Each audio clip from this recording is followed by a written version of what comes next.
बिस्मिल्लाहिर्रहमानिर्रहीम। अस्सलाम वालेकुम नाज़रीन, गुड मॉर्निंग पाकिस्तान। आप देख रहे हैं सच सवेरा। मैं हूँ आपकी मेज़बान महविश चौधरी। उम्मीद करते हैं आप सब लोग ठीक होंगे, खैरियत से होंगे। पहले तो आप तमाम देखने वालों को गुज़श्ता ईद बहुत बहुत मुबारक हो। अभी भी लोग ईदें मना रहे होंगे, अपने कुछ लोग वेकेशंस पे होंगे, क्योंकि ये जो ईदों का सिलसिला है ये 1 2 3 दिन तक नहीं रुकता, ये फिर पूरा महीना ये सिलसिला चलता है। तो आप अपने अजीज़ों के साथ होंगे, फ्रेंड्स के साथ होंगे, अभी भी ईद इंजॉय कर रहे होंगे। और कुछ लोग हमारी तरह ऑफिस पहुँच चुके होंगे, क्योंकि काम करना भी बहुत ज़्यादा ज़रूरी है। वेल, आप अपनी खुशियों के जो ये सेलिब्रेशन है ईद की, इसको आप जारी सारी रखें और साथ साथ हमें भी ज्वाइन करते रहें, क्योंकि आज के हमारे जो मौज़ूआत है वो बड़े इंटरेस्टिंग है। और ऑब्वियसली जो भी हम टॉपिक्स लेकर आते हैं वो आपकी ज़िंदगी से बहुत रिलेट करते हैं। हमारी ज़िंदगी में बड़ी मुश्किलात है, परेशानियाँ होती हैं, उतार चढ़ाव आता रहता है। तो ये जो मौज़ूआत हैं ये आपके लिए काफ़ी सारे सॉल्यूशंस लेकर आते हैं। सो जहाँ तक ईद की बात है, आई होप कि आपने ईद की खुशियाँ जो है वो बांटी होंगी और अभी भी ये सिलसिला जारी होगा। अगर आपने अपने किसी दोस्त को आप अपनी खुशियों में शरीक करना भूल गए हैं, किसी से आप मिलना भूल गए हैं, तो अभी भी वक्त है, आप जाके उससे मिल सकते हैं। क्योंकि जब हम ईद की बात करते हैं तो ये रंजिशों को ख़त्म करने का ये त्यौहार होता है, ये मिल बैठने का त्यौहार होता है। तो इसकी खुशियाँ तभी हमें महसूस हो सकती हैं जब हकीकी तौर पे हम इसको महसूस करेंगे, या ईद का फ़लसफ़ा हम जो है वो जानने की कोशिश करेंगे। और ये तो ईद कुर्बान थी, तो कुर्बानी का मतलब क्या होता है? अगर आप कहीं अना है, गुस्सा है, आप बड़े ज़िद में आए हुए हैं, तो आप आज इस चीज़ की कुर्बानी दे दें। अगर इससे पहले आपने नहीं दी, ईद के मौके पे नहीं दी, तो अब से ये काम करें और अपने प्यारों के साथ जाएं। आज के पहले टॉपिक की तरफ आते हैं। आज के दौर की हम बात करने वाले हैं। आज के दौर में बड़े मसले मसाइल हैं, बहुत प्रॉब्लम है। एक छोटी छोटी चीज़ को लेके हम जो है दिल बर्दाश्त हो जाते हैं। लेकिन हम जिस पे बात करने वाले हैं आज के दौर की सारी सिचुएशन को मद्देनज़र रखते हुए, एक लिखारी और शायर की जो जिम्मेदारी, यानी एक जो राइटर है, जो कॉलम निगार है, जो शायर हैं हमारे, क्योंकि कहते हैं वो बड़े हसास होते हैं, वो मुआशरे की वो तस्वीर हमारे सामने रखते हैं जो मोस्टली हम नहीं देख पा रहे होते या हम बयान नहीं कर पा रहे होते।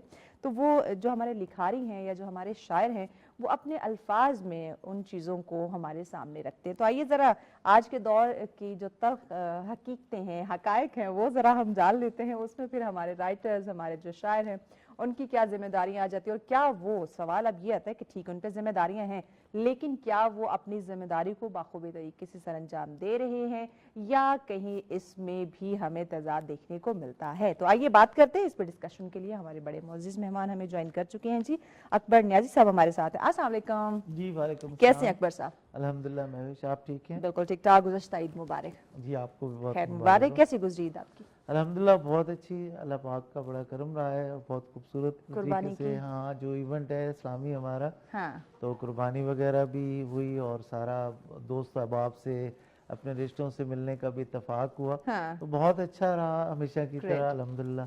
ज़बरदस्त ज़बरदस्त। इस ईद पे तो हम ये नहीं कह सकते कि ईदी आपने बांटी, इस ईद पे हम कह सकते हैं गोश्त वोश्त बांटा आपने जी बढ़ चढ़ बिल्कुल। के। नहीं, मैं तो आपको बताऊं कि मैं तो कोशिश होती है कि जो तीसरा हिस्सा जो हमारे हाँ, अपने हिस्से में आता है, मैं तो वो भी बांटने की दैट्स कोशिश करता ग्रेट हूँ दैट्स ग्रेट। और मुझे बहुत अच्छा लगता है ये बेसिकली आप अमल चूंकि इस समय से लिखारी हैं, गुजर के। टॉपिक की तरफ आने से पहले ना मैं ज़रा ईद के फ़लसफ़े पे भी ना आपसे थोड़े से हम राय लेना चाहेंगे, थोड़ा सा आपसे जानना चाहेंगे कि ईद का फ़लसफ़ा बेसिकली अगर क्या हम मौजूदा दौर के अंदर जानते हैं, एक राइटर, एक लिखारी, एक शायर इसको किस नज़र से देखता है? देखिए, ईद का फ़लसफ़ा कोई ये नहीं है कि आपने खून बहा करना है या गोश्त तो इकट्ठा करना है या उसे फ्रिजों में रखना है। ईद का फ़लसफ़ा कुर्बानी से मुराद ये है कि उन लोगों का एहसास करना जी। जो इस माशरे में कमज़ोर तबकात हैं हमारे, और उनकी मदद का एक पहलू था। और एक कुर्बानी की जो एक बहुत बड़ा एक अखलाकी इक़्तिदार है, ऑब्वियसली। उस अमल को जो हज़रत इब्राहीम अलैहिस्सलाम और उनकी जो असल वाक़या है, उस नज़रिए से कुर्बानी के अमल को समझने की ज़रूरत है कि इसार का जज्बा बेसिकली है क्या। एक तो वो कुर्बानी जो हम उस जानवर की शक्ल में देते हैं, जी। और फिर एक कुर्बानी के अपने माल को हम तकसीम करते हैं लोगों में। तो ये एक जज्बा इसार के तहत इसका जो है वो सारा फ़लसफ़ा उसके इर्द गिर्द घूमता है। तो इसको समझने की तो ज़रूरत क्या है, आज इस क्योंकि दौर खुदा के के अंदर पास ना गोश्त पहुँचता है ना खून पहुँचता है, बिल्कुल ऐसी खुदा के नीयत, पास आपका जज्बा आपका पहुँचता है। जज्बा, आपकी नीयत पहुंचती है। तो इस ईद के ऊपर एक राइटर ने, एक शायर ने क्या देखा कि लोगों में वो जज्बा था या वही अपनी फ्रिजें भरनी है? देखिए, जो मैं ज़ाती तौर पर समझता हूँ कि ویسے تو بڑے شہروں میں بھی کئی ایسے لوگ ہوتے ہیں جو اس جذبے کو سمجھتے ہیں اور اس پہ عمل بھی کرتے ہیں، لیکن بڑے شہروں میں ایسے لوگ کم ہیں. بڑے شہروں میں عید کا کنسیپٹ اب ایسا ہو گیا ہے کہ قربانی کرنی ہے اور 3-4 فریج گھر میں رکھے ہوئے ہیں سیریسلی اور اس کو بھر لینا ہے، فریز کر لینا ہے، اور 2-3 مہینے جب تک کہ وہ ایکسپائرٹی ڈیٹ تک نہ پہنچے، اور پورا سال وہ گوشت بھی میرے خیال میں کم ہی لیتے ہیں. ٹھیک ہے، لیکن جو ہمارے دیہاتی علاقے ہیں، مضافاتی علاقے ہیں، وہاں پہ لوگ بہت اچھے طریقے سے عید مناتے ہیں تقسیم کرتے ہیں اور تقسیم بھی کرتے ہیں، اور ان کو دور دراز کے علاقوں تک پتہ ہوتا ہے کہ مطلب 5 اور 10 مائلز اوے بھی اگر کوئی بیٹھا ہوا ہے تو اس نے عید نہیں کی ہوگی، وہاں بھیجنا ہے، وہاں پہ وہ بیٹھ کے بات کی فلاں نے عید نہیں کی ہوگی، اس طریقے سے وہ بات کرتے ہیں، مکالمہ ہوتا ہے ان کا، اور پھر وہ کسی نہ کسی ذریعے سے وہاں تک پہنچتے ہیں. اچھا، یہ اکبر صاحب آپ نے بالکل بات درست کی، میں اس پہ ضرور ایگری کروں گی کیونکہ یہ ایکسپیرینس میں نے پریکٹیکل کیا ہوا ہے. گاؤں کی آپ نے بات کی نا، obviously ہمارے سامنے وہ چیزیں ہوتی ہیں. میں شہر کی بات کر رہی ہوں، اپنے کیپٹل اسلام آباد جیسے شہر کی بات کر رہی ہوں. کسی وجہ سے کوئی ایسی مطلب ہیپننگ تھی کہ میں نہیں جا سکی تھی گھر، تو اسلام آباد یعنی کہ یہیں پہ ہمیں رکنا پڑا. اور آپ کو پتہ، یہ تو پردیسیوں کا شہر ہے، عید کے دن تو یہ ویران آپ کو نظر آتا ہے، تو وہ مجبوراً مجھے یہاں پہ اسٹے کرنا پڑا. اور یہ عید قربان کا ہی یہ واقعہ ہے. تو میں کھڑی ہوں اپنے گھر کے باہر بالکنی پہ کھڑی ہوں، نیچے قربانی ہو رہی ہے. اب ان کو پتہ بھی کہ اس اپارٹمنٹ میں چند ایک لوگ ابھی موجود ہیں، یعنی کہ سارے گئے نہیں ہیں. ٹو بی ویری آنیسٹ، ہوتا ہے نا اپنے پڑوسیوں کا خیال رکھنا ہے، آپ نے بانٹنا ہے، دینا ہے ان کے گھر جا کے. ایسا میں نے کوئی واقعہ نہیں دیکھا. وہ دیکھ بھی رہے ہیں کہ یہاں پہ لوگ موجود ہیں. ہاں، بڑے شہروں میں بیسی جو ہے وہ بتدریج اس میں اضافہ ہوتا جا رہا ہے، اور ایک نفسا نفسی کی زندگی، مشینی زندگی نے جنم لے لیا یہاں پہ. اور یہاں پہ ایک یہ چیز بھی ہے کہ زندگی میں سروائیو کرنے کے لیے لوگ 2-2 3-3 جابز بھی کر رہے ہیں. ایک گھر کے اندر لوگ بھی سارے جابز یا کسی نہ کسی کام میں موجود ہوتے ہیں. تو ایک یہ وجہ بھی ہے، لیکن یہ بہرحال احساس کی شرح جو ہے وہ کم ہوئی ہے. کم ہے، ٹھیک ہو گیا. اب ذرا رائٹر کی اور ایک شاعر کی زندگی کا ہمیں بتائیں کہ اس کو اتنا حساس کیوں کہا جاتا ہے، وہ معاشرے کو کس نظر سے دیکھتا ہے رائٹ ناؤ، جو معاشرے کی جو سچویشن ہے، جو حالات ہیں، اس میں جو ہمارے رائٹر ہیں، جو ہمارے شاعر ہیں، وہ کیا رول پلے کر رہے ہیں؟ دیکھیے، احساس کی آپ نے بات کی، تو احساس کا معاملہ تو کچھ اس طریقے سے ہے کہ جو زندگی کا فلسفہ ہے اس کے حوالے سے انسانی جبلت میں 2 چیزیں ہوتی ہیں. ایک ہوتی ہے کرٹسی اور ایک ہوتی ہے انگزائٹی. کرٹسی کا یہ ہوتا ہے کہ وہ دریافت کرتا ہے چیزوں کو، انسان پوچھتا ہے، جیسے حال چال سے لے کر مختلف چیزوں کی معلومات سے لے کر مختلف حوالوں سے، رویوں سے وہ ایک دریافت ہوتے ہیں. اس میں علوم بھی شامل ہیں، اس میں بہت وسیع ایک مطالعہ شامل ہے، تو وہ کرٹسی کہلاتا ہے. اور ایک ہے انگزائٹی. انگزائٹی انسان کے اندر کا انتشار ہوتا ہے، اس کی تکلیف ہوتی ہے، داخلی کرب ہوتا ہے جو وہ محسوس کرتا ہے، جو انسانی رویوں کی وجہ سے ہوتا ہے، جو کسی اور تکلیف کی، کسی کمی بیشی کی وجہ سے ہوتا ہے، یا اس کی کسی ناکامی کی وجہ سے ہوتا ہے. ٹھیک ہے، تو وہ اس کو ہم انتشار کی مطلب جس کو ہم فرسٹریشن کہہ سکتے ہیں، تو وہ ایک صورتحال ہوتی ہے. وہ کسی بھی وجہ سے، کسی ناانصافی کی وجہ سے پیدا ہو سکتی ہے، باہر کے کسی معاشرے کو دیکھ کر، کسی کے ساتھ ہونے والے ظلم، ناانصافی کو دیکھ کر اس حوالے سے پیدا ہوتی ہے. تو وہ ایک انگزائٹی کی کیفیت ہوتی ہے.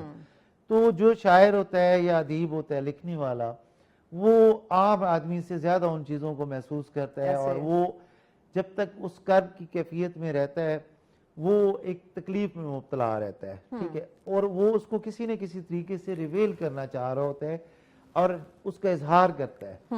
جب وہ اس کو اظہار ایک تخلیقی صورت میں سامنے لاتا ہے اور لکھ دیتا ہے اس چیز کو، تو پھر وہ اس کرب سے آزاد ہو جاتا ہے. یعنی اس نے اس کو بیان کر دیا. جب تک وہ بیان نہیں کرتا وہ کرب کی کیفیت میں رہتا ہے. کیونکہ میں خود تخلیقی عمل سے گزرتا ہوں اور مجھے محسوس ہوتا ہے چیزیں، اور میں ان کو، اور جو آپ نے پھر لکھا ہوتا ہے وہ جب ہم پڑھتے ہیں تو پھر ہم کرب میں آ جاتے ہیں. ہاں، لیکن وہ دیکھیں نا، شاعری کا مقصد یا ادب کا مقصد ہی یہی ہے کہ اس نے پیغام رسانی کرنی ہے معاشرے کے دوسرے افراد تک. ان کو ایک پیغام دینا ہے، چیزوں کو ریئلائز کرانا ہے، احساس ان کے اندر پیدا کرنا ہے.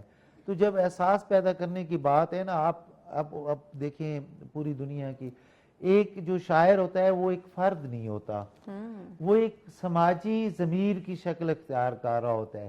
کیونکہ وہ بیک وقت پورے معاشرے کا مشاہدہ کر رہا ہوتا ہے, اس کے مختلف رویوں کا مشاہدہ کر رہا ہوتا ہے, تو وہ ایک سماجی ضمیر کے طور پر اسے آپ ایک فرد کی حیثیت سے نہ جانیں, اسے ایک سماجی ضمیر کے طور پر آپ کو, یہ میں نہیں, ہمارے جتنے بھی سماجی علوم ہیں ان کی تحقیق یہ بات کہتی ہے کہ وہ ایک سماجی ضمیر کے طور پر ہوتا ہے, کیونکہ وہ معاشرے کا آئینہ ہوتا ہے, وہ معاشرے کا عکس دکھا رہا ہوتا ہے, تو اس وجہ سے اس کو ایک فرد کی حیثیت سے نہیں گننا چاہیے. ٹھیک ہو گیا. ادب کی بات کی جائے تو کیا اس وقت جو ہمارے معاشرے کا حال ہے, جو اس میں بگاڑ ہے, جو عدم برداشت دیکھنے کو مل رہا ہے, صبر نہیں ہے, ایک ہر جگہ تلخ کلامیاں ہمیں دیکھنے کو مل رہی ہے, تو جو ادب ہے وہ معاشرے کے اندر تبدیلی لا سکتا ہے مثبت؟ جی بالکل لا سکتا ہے. ادب نے آپ کو صرف ایک معاشرے, پاکستان کی معاشروں کو نہ دیکھیں, پوری دنیا کا ایک سبجیکٹ ہے اور پوری دنیا میں اس کی بہت اہمیت ہے, تو اس میں معاشرے میں تبدیلی تو وہ لا سکتا ہے. اس لیے میں آپ کو ایک مثال دیتا ہوں کہ جو 18ویں صدی کا وسط سے لے کر 19ویں صدی کے درمیان تک, یہ جو یعنی 1850 سے لے کر تو 1970s تک کا جو دور ہے, آپ امریکہ میں دیکھیں کہ وہاں پہ ناولز کے ذریعے جو ہے وہ اس وقت جو ناہمواریاں تھیں اس معاشرے میں اور آزادی کی کمی تھی اور وہاں پہ جو مسائل تھے ان کو ناولوں کے ذریعے رائے عامہ کو تبدیل کیا گیا, ٹھیک ہے. اور وہ ہیریٹ بیچر اسٹوف اس مصنف کا نام ہے, اس خاتون کا, جس نے ایک ناول لکھا تھا انکل ٹامز کے نام سے, انکل ٹامز کیبن کے نام سے, ٹھیک ہے.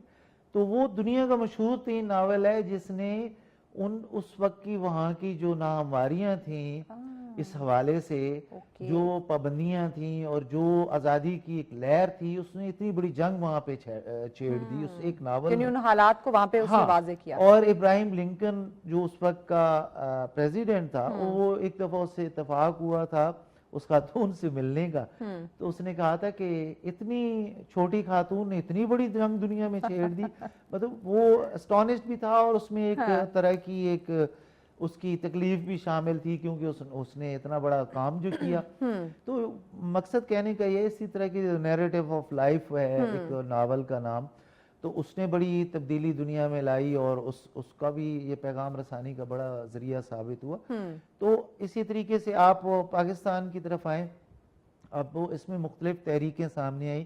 سر سید احمد خان نے سب سے پہلے ایک ریشنل جو ہے وہ موومنٹ کے نام, یعنی عقلی تحریک اس کو کہا جاتا ہے اردو میں, انہوں نے وہ ایک شروع کی. اختر شیرانی کی اس سے پہلے ایک تحریک تھی رومانسزم کے حوالے سے, یعنی محبت کے حوالے سے اس نے, یعنی انسان سے محبت کے حوالے سے اور محبت کے بہت سارے حوالوں سے اس نے ایک تحریک اس طرح سے شروع کی. اچھا, پھر اس کے بعد ترقی پسند تحریک ہمارے سامنے آتی ہے. علامہ اقبال نے جس طریقے سے رائے عامہ کو ہموار کیا, تحریک پاکستان میں اتنا بڑا کردار ادا کیا. پھر ترقی پسند تحریک جو سامنے ہمارے آتی ہے, اس میں آپ یہ دیکھیں کہ اس نے طبقاتی تقسیم کو سامنے لے کے, لوگوں کو یہ شعور نہیں تھا کہ یہ ایک طبقہ ہے, یہ دوسرا طبقہ ہے, اس کی تقسیم ہے. تو جو ترقی پسند تحریک ہے وہ طبقاتی تقسیم کو لوگوں کے سامنے لے کے آئی اس طریقے سے. تو اس کے بعد جو ہے آپ دیکھیں کہ مزاحمت اور اس طرح کی چیزیں ہیں جس نے طاقت کے ان ڈھانچوں کو بے نقاب کیا, جو بہت بڑے ڈھانچے تو وہ بن چکے ہیں, جیسے مذہب میں ہیں, سیاست میں ہیں, اور اس طرح کے بہت بڑے وسیع ہیں جو اثر انداز ہے معاشرے کے اوپر. تو ان ڈھانچوں کی بےعزتی کو یا ان کی جو وہ تجاوز کرتے ہیں اپنے معاملات سے کہیں پہ, تو ان کو بے نقاب کیا. اسی طریقے سے تحریک پاکستان کے وقت سے ہی وہ آپ دیکھیں 1950s میں حلقہ ارباب ذوق اسلام, مطلب وہ اس کی مختلف شاخیں ہیں پورے پاکستان میں, دنیا میں بھی ہے. تو اس کا آغاز ہے, اب اس نے اعتدال پسندی کی روش اختیار کی. اس نے انسانی وجود کی بات کی کہ انسانی وجود کے اوپر جو بیتتی ہے اس کے اوپر غور کیا جائے, کہ انسان اپنے اوپر بھی غور کرے, نہ کہ صرف دوسرے حوالے سے. تو یہ تحریکیں ادب کی چلتی رہی ہیں جنہوں نے بڑے اہم کردار ادا کیے, جو معاشرے پر بہت اثر انداز ہوتا ہے. یہ آپ نے کافی ایگزامپلس کے ساتھ ہمیں سمجھایا کہ کس طرح سے یہ قدیم زمانے سے یہ ادب کے ساتھ یہ چیزیں چلتی آ رہی ہیں. اب جو کہ سوشل میڈیا کا دور ہے, تو اس موجودہ دور کے اندر, سوشل میڈیا کے دور کے اندر, اب کیا جو رائٹر ہے اس کو کچھ چیلنجز کا سامنا نہیں ہے لکھاری کو؟ کوئی چیلنجز کا سامنا نہیں ہے. معاشرے میں رائٹر کی ذمہ داری پہلے بھی تھی، اب زیادہ بڑھ گئی ہے اس حوالے سے کہ اب پہلے تو وہ لکھتا تھا اور اپنی مخصوص محافل میں اس کا اظہار کرتا تھا اور کچھ لوگ اس کو پڑھتے سنتے تھے، صحیح. یا مشاعروں کا انعقاد ہوتا تھا تو وہاں پہ لوگ اس اچھا کو اکبر صاحب دیکھتے بریک لینی ہے، بریک کے بعد ناظرین ہم اس پہ بات کرتے ہیں کہ سوشل میڈیا کے دور کے اندر ایک رائٹر کی ذمہ داریاں کس حد تک بڑھ گئی ہیں، اس پہ مزید بات کرتے ہیں بریک کے بعد. ساتھ رہیے. ویلکم بیک ناظرین، آپ دیکھ رہے ہیں سچ سویرا. آج کا ہمارا ٹاپک جس پہ ہم بات کر رہے ہیں، آج موجودہ دور کی بات کر رہے ہیں، جو سچویشن ہے، جو معاشرے کے اندر ہمیں تلخیاں دیکھنے کو مل رہی ہیں، جو حقائق سامنے آ رہے ہیں، اس میں جو لکھاری ہے، جو شاعر ہے، اس کی کیا ذمہ داریاں ہیں، کیا وہ کم ہو گئی ہیں یا بڑھ گئی ہیں، اس پہ بات کر رہے ہیں. اکبر صاحب ہمارے ساتھ. اکبر صاحب ہم بات کرتے ہیں سوشل میڈیا کے دور میں ایک لکھاری کی جو ذمہ داریاں وہ کس حد تک بڑھ گئی، آپ ہمیں بتا رہے تھے. جی، سوشل میڈیا کے دور میں آپ کو بتا رہا ہوں کہ پہلے تو محافل ہوتی تھیں اور لوگ اکٹھے ہوتے تھے اور یہی ایک میڈیم تھا جس کے ذریعے ادیب یا شاعر اپنا اظہار کرتا تھا. اب وہ میڈیم چینج ہو گئے ہیں، اب وہ الیکٹرانک میڈیا بھی آ گیا، پرنٹ میڈیا بھی آ گیا، اور پھر سوشل میڈیا اور ایک ڈیجیٹل دور میں ہم آ گئے. تو اب یہاں پہ اس کی ذمہ داری اس وجہ سے کہ وہ کچھ لکھتا ہے تو وہ فوری طور پر لاکھوں افراد کی نظر سے گزر رہا ہوتا ہے، اس کا فوری اثر ہوتا ہے. یہ اس کی اثر پذیری میں یعنی یہ اضافہ مثبت ہو پہلو گیا. بھی ہے. ہاں، مثبت پہلو بھی ہے کہ ایک تو وہ فوری طور پر اپنا اظہار کر سکتا ہے. اس میں اب اس کی ذمہ داری اس سینس میں بہت بڑھ گئی ہے کہ اب جو نفرت انگیز مواد ہوتے ہیں، اب لکھاری کے اوپر یہ ذمہ داری ہے کہ وہ نفرت کا ذریعہ نہ بنے. ٹھیک ہے، وہ اگر کوئی ایسی چیزیں ہیں جو معاشرتی ناہمواری ہیں یا کچھ، اس سے دیانت کے ساتھ، اپنی دیانت کے ساتھ اس کا اظہار کرے، نہ کہ وہ ایک پارٹی اس کے اندر بن کے تو اپنے نظریات کو پروان چڑھانے کی یہی کوشش چیز کرے. اس کو تھوڑا اور اس کو جو آپ نے کہا کہ پارٹی بن کے، ذرا اس کو مزید نہ اس کو ایکسپلین کیجیے گا کہ لکھاری کو صرف تخلیقی آزادی ہونی چاہیے یا سماجی لحاظ پہ بھی اس پہ کچھ ذمہ داریاں عائد ہوتی ہیں، ذرا اس کو تھوڑا اور واضح کیجیے گا. دونوں اس کی تخلیقی آزادی تو اس سینس میں ہونی چاہیے کہ اب آزادی اظہار جو ہم کہتے ہیں وہ بہت ضروری ہے. ہماری صحافت پر بھی قدغن لگتے ہیں، ہمارے ادب پر بھی قدغن لگتے ہیں، ہمارے شاعر بھی جیلوں میں رہے، ہمارے صحافی بھی جیلوں میں رہے، ہمارے لکھنے والے شہید بھی ہوئے. تو یہ سلسلہ تو ہے.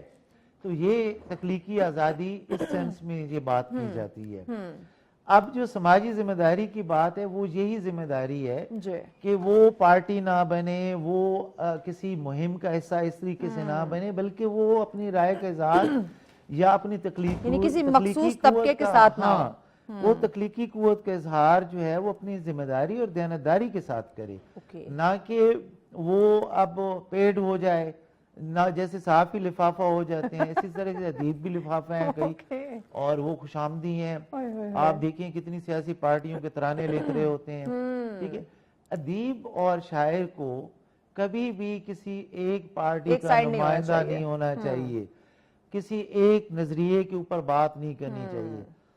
دنیا کے جتنے مذاہب ہیں، جتنے نظریے ہیں، جتنے پولیٹیکل نظریات ہیں یا دیگر سماجی نظریات ہیں، ان کو اس سے ایک اور الگ نظریے سے دیکھنا چاہیے.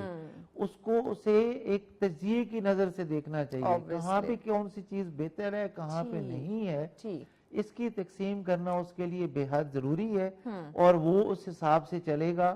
اور ایک اور کہ ہر مکتب فکر کو ادب اپنے اندر گنجائش دیتا ہے. وہ یہ نہیں کہتا کہ فلاں اہل تشیع ہے، فلاں سنی ہے، فلاں دیوبند ہے، فلاں عیسائی ہے، فلاں ہندو ہے، سکھ ہے، یا کوئی اور پارسی ہے، یا جو بھی مذہب ہے، بدھ مت سے تعلق رکھتا ہے، یا کمیونزم اس کا کوئی مذہب نہیں ہے. تو وہ اس چیز کو نہیں دیکھتا، وہ اس کو انسانیت کے مذہب کے ساتھ ریلیٹ کرتا ہے. وہ یہ دیکھتا ہے کہ کہاں پہ کچھ بہتری کی گنجائش ہے، اور اس کا جو قلبی سطح ہے جو بہت وسیع ہے. ٹھیک ہو گیا. ایک شاعر جو ہے وہ اپنے الفاظ کے تھرو، اپنی شاعری کے تھرو، رائٹر اپنے کالمز کے تھرو کس طرح سے نوجوان نسل کی سوچ کو بدل سکتا ہے؟ کیونکہ کہیں نہ کہیں ہمیں لگتا ہے کہ ہماری نوجوان نسل جو ہے ان کی سوچ سٹک ہے کسی جگہ پہ. دیکھیں، نوجوان نسل جو ہے وہ دراصل ایک ایسے دور پر سے گزر رہی ہوتی ہے جہاں پر وہ اپنی شخصیت کو تشکیل دے رہے ہوتے ہیں. ان پہ ایسا وقت ہوتا ہے جہاں پہ ان کی شخصیت سازی کی ضرورت ہوتی ہے جہاں پہ وہ بگڑ سکتے ہیں بن بھی سکتے ہیں. وہ اپنی شناخت ڈھونڈ رہے ہوتے ہیں. شناخت اس سینس میں کہ ایک طالب علم ہے, صحیح, وہ ایک مضمون یا ایک کوئی بھی سبجیکٹ اختیار کرتا ہے تو وہ دراصل اس کردار کی طرف جا رہا ہوتا ہے جسے آج کچھ میڈیا کے لوگ ہیں, جیسے آپ آج اینکر پرسن ہیں, میں ایک رائٹر کالم نگار کی حیثیت سے جانا جاتا ہوں, تو وہ ایک شناخت ہے ہماری. تو یہ شناخت کا مسئلہ ہوتا ہے, ٹھیک ہے, کہ وہ اپنی شناخت ڈھونڈ رہے ہوتے ہیں, وہ اپنی شخصیت کو تشکیل دے رہے ہوتے ہیں. تو وہاں پہ رائٹر کی بہت بڑی ذمہ داری ہے. اب وہ نوجوان جو ہے وہ کہاں سے سیکھتا ہے؟ وہ ثقافت, وہ تہذیب جو ہم لکھ رہے ہوتے ہیں, جو ہمیں کتابوں میں ملتی ہے, ٹھیک ہے, جو ہمیں اپنے مختلف معاشرے کے ارد گرد نظر آتا ہے. اب اس ثقافت اور تہذیب کو تشکیل دینے میں ایک رائٹر کا بہت بڑا کردار ہوتا ہے, اور وہ اگر اپنے کردار کو اچھے طریقے سے نبھائے گا تو پھر نوجوانوں میں امید کی ایک صورت پیدا ہوتی ہے. وہ امید حاصل کرتے ہیں تو ان کے اندر ایک جذبہ بھی پیدا ہوتا ہے, ٹھیک ہے, وہ ان کو بغاوت کی طرف بھی لے کے جا سکتے ہیں, ٹھیک ہے. بغاوت بھی بہت اہم چیز ہے. اب یہ بغاوت نہیں ہے کہ آپ خواہ مخواہ میں شروع ہو جائیں تو وہ کسی کے خلاف آپ نے مطلب یہ بغاوت کرنے کی بھی وجوہات ہوتی ہیں. اب انگریزوں میں تحریک پاکستان میں جب کچھ زیادتیاں کی یا کسی کی آزادی کو سلب کرنے کی کوشش کی تو پھر بغاوت نے سر اٹھایا. تو وہ بغاوت جو ہے وہ ایک بغاوت ہے اور جینون چیز ہے, ٹھیک ہے, لیکن یہ بغاوت نہیں ہے کہ آپ خواہ مخواہ پہ وہ ناک منہ چڑھا کے تو کسی پر سواری کر لیں. اس کو ہم بغاوت نہیں کہہ سکتے, یعنی کہ اس کی بھی ایک شرح ہے اور اس کی سمجھ سوجھ بوجھ بہت ضروری ہے. کیا ہماری نوجوان نسل جو ہے وہ مطالعے کا شوق رکھتی ہے, جس میں شاعری ہو گئی یا جس طرح آپ کالم لکھتے ہیں, افسانے لکھتے ہیں, ان چیزوں کو مطالعہ کرنے کا شوقین ہے ہماری آج کی نسل؟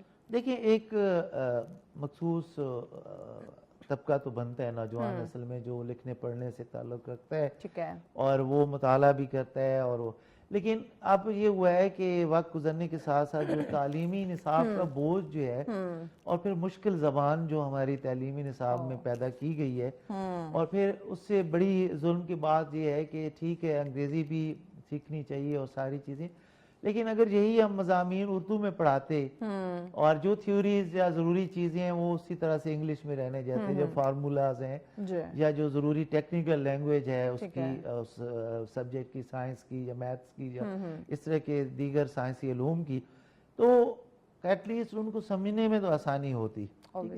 اب وہ کہا چلا ہنس کی چال اپنی بھی بھول گئی والا صورتحال پیدا ہو چکی ہے. تو میں یہ سمجھتا ہوں کہ جو شارٹ کنٹینٹ اور یہ تفریحی مواد کی طرف نوجوان نسل کو ٹک ٹاک اور ان چیزوں کی طرف لایا گیا ہے, اس سے ایک نقصان پیدا ہوا ہے کہ مطالعہ تھوڑا سا کچھ جس کی شرح زیادہ ہونی چاہیے تھی وہ شرح کم ہوئی ہے بنسبت اس کے. تو ان کو مطالعے کی طرف لانے کی ضرورت ہے. کیسے لایا جا سکتا ہے یہ تو دیکھیں ہماری یونیورسٹیز کا اس میں بہت زیادہ اہم کردار ہے, ہمارے ادبی اداروں کا. ابھی کچھ چیزیں اچھی بھی ہوئی ہیں, ابھی حال ہی میں کچھ اقامتی منصوبے اکادمی ادبیات پاکستان نے شروع کیے جس میں پورے پاکستان کے مختلف لوگوں کو انہوں نے بلایا جو کہ ینگ جنریشن سے تعلق رکھتے تھے, لیس دین 40 ایئرز سے تعلق رکھتے تھے ایج فیکٹر سے, اور بالکل ینگ جنریشن کو بھی بلایا جو ٹین ایجرز تھے, اور 30 سے کم والوں کو بھی انہوں نے, اور انہوں نے 15-10 دن وہاں پہ ٹھہرایا, ان کو رہائش بھی دی, ان کو کھانا بھی دیا, پھر مختلف اہل قلم سے ان کی ملاقاتیں کرائیں, ان کے مکالمے کرائے, اور مکالمہ ڈائیلاگ کے ذریعے ان کو مختلف چیزیں سیکھنے کا موقع ملا. ان کے جو ہے وہاں پہ سیمینارز منعقد کرائے, اور کچھ چیزیں جو ہیں وہ اس میں 70% کہی جا سکتی ہیں کہ بہت اچھی انہوں نے کی ہیں. لیکن یہ منصوبے مطلب اب سال ڈیڑھ بعد اگر ایک منصوبہ ایک ادارہ شروع کرتا ہے تو یہ کافی نہیں ہے.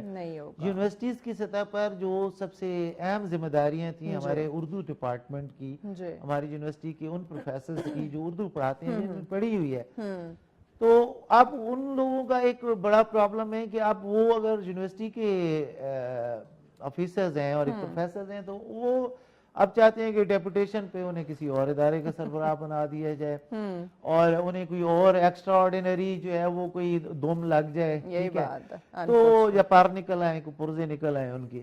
تو وہ چیز جو ہے نا اس سے وہ نہ صرف اردو بلکہ دیگر لوگ بھی متاثر ہو رہے ہیں, اور حکومت کو بھی یہ بات سوچنی چاہیے کہ دیکھیں تعلیم کا شعبہ ہے, آپ ان کو اٹھا کے کسی کو پی ٹی وی میں ڈال رہے ہیں, کسی کو آپ اٹھا کے تو اکادمی ادبیات میں بٹھا رہے ہیں, کسی کو آپ کو ادارہ فروغ قومی زبان میں, کسی کو آپ نیشنل بک فاؤنڈیشن میں لے کے جا رہے ہیں, کسی کو آپ کسی اور منسٹری میں لے کے جا رہے ہیں, اور ایک ایکسٹرا چارج کے تحت ان کو, مطلب یہ جو جس کا شعبہ ہے اس کو وہیں پہ رہنے دیا جائے. وہ تعلیم دینے والے لوگ تھے, ان کو تعلیم دینے والا ہی رہنے دیا جائے. ٹھیک ہو تو گیا, یہ مسائل ہیں. صحیح. رائٹ ناؤ آپ, اگر میں آپ کی ہی بات کروں یا آپ جیسے کولیگز ہیں جو آپ کے ساتھ لکھنے والے ہیں, زیادہ تر کن موضوعات پہ توجہ کیے ہوئے ہیں, کن موضوعات پہ زیادہ تر لکھ رہے ہیں؟ دیکھیں ایک طبقہ تو ہے جو لکھتا ہے تفریح کے حساب سے, اور یہ طبقہ آج سے نہیں ہے, یہ بہت پرانے دور سے چل رہا ہے کہ جب مغل بادشاہوں کے دور میں وہ صرف بیٹھ کے تو یا ان کے قصیدے پڑھتے تھے یا پھر وہ خواتین کے نشیب و فراز کی بات کرتے رہتے تھے, ان کے خد و خال کے اوپر جو ہے نا وہ ان کی شاعری ہوتی تھی, ایک وقت تھا. جی. اور شاعری کا مقصد جو ہے یا ادب کا مقصد صرف یہی ایک حظ اٹھانا اور محظوظ ہونا تھا. وہ طبقہ آج بھی موجود ہے, اور وہ جو تفریح کے لیے لکھتا ہے. اب صنعت جو سرمایہ دار ہے اس نے اسے ایک صنعت بنانے کی کوشش کی ہے تاکہ وہ تنقید نہ کر سکے, وہ مزاحمت نہ کر سکے. جیسے ایک فلم انڈسٹری بنا دی گئی, اسی طریقے سے مشاعروں کا انعقاد بھی انہوں نے اسی سینس پہ کیا کہ ٹکٹ کر کے تو اس کو ایک صنعت بنانے کی کوشش کی, جیسے سینما گھروں میں انہوں نے کیا. اب یہ وہ جگہیں ہیں جہاں پہ مطلب اخلاقی تربیت آپ نہیں کہہ سکتے کہ وہاں پہ آپ کر سکتے ہیں یا معاشرے میں کوئی تبدیلی نہیں لا سکتے. پھر آپ سینما گھروں میں آپ بہت ایسے واقعات بھی ہے کہ انہوں نے بہت ہی غلط قسم کی چیزیں بھی وہاں پہ پلے کی. تو ایک صنعت جب آپ ایک شعبے کو بنانے کی کوشش کرتے ہیں تو پھر وہ تو ایک بزنس ہو گیا نا, تو وہ معاشرے کی تعمیر و ترقی میں کردار ادا نہیں کر سکتا. ٹھیک ہے, تو جو ادب ہے سنجیدہ ادب, جو انصاف کی بات کرتا ہے, جو جنگ اور امن کی بات کرتا ہے, جو خواتین کے حقوق کی بات کرتا ہے, جو کسی بھی استحصال کی بات کرتا ہے, جو معاشرتی نامواریوں کی بات ہے, جو ظلم اور ناانصافی کے خلاف آواز اٹھاتا ہے, جو چیلنج کرتا ہے طاقت کے ایوانوں کو, ان ڈھانچوں کو, ان کے اوپر سوال اٹھاتا ہے, جو کہتا ہے کہ بھئی آپ یہ کیا کر رہے ہیں, آپ کس بے حسی کا مظاہرہ کر رہے ہیں. ٹھیک ہے, تو یہ جو چیزیں ہیں یہ ساری کی ساری چیزیں یعنی آپ کو ریئلائز کراتا ہے, انسانیت کی بات کرتا ہے, احساس کی بات کرتا ہے, اور بہت دھیرے دھیرے سے. ادب کبھی ایک دم سے انقلاب نہیں لے کے آتا, ادب دھیرے دھیرے سے بڑے لطیف طریقے سے ایک احساس کے اندر گم ہونے والی چیز کے ذریعے سے انسان کے ذہن کو تبدیل کرتا ہے, ثقافت کو تبدیل کرتا ہے, تہذیبوں کو تبدیل کرتا ہے, اور پھر تبدیلی لے کے آتا ہے. یہ نہیں ہے کہ خنجر اٹھایا اور کسی کو گھونپ دیا. ٹھیک ہے, تو ادب کی جو بات ہے وہ بڑی ڈیفرنٹ ہے. اچھا, عالمی سطح پہ اگر ہم دیکھیں تو کیا ہماری شاعری نے یا ہمارے لکھاریوں نے اپنی وہ ایک بنیاد, اپنی ایک پہچان جو ہے اس کو برقرار رکھا ہوا ہے, رکھ پا رہے ہیں؟ دیکھیں بہت سارے لوگوں نے رکھا. اب اگر ہم کہیں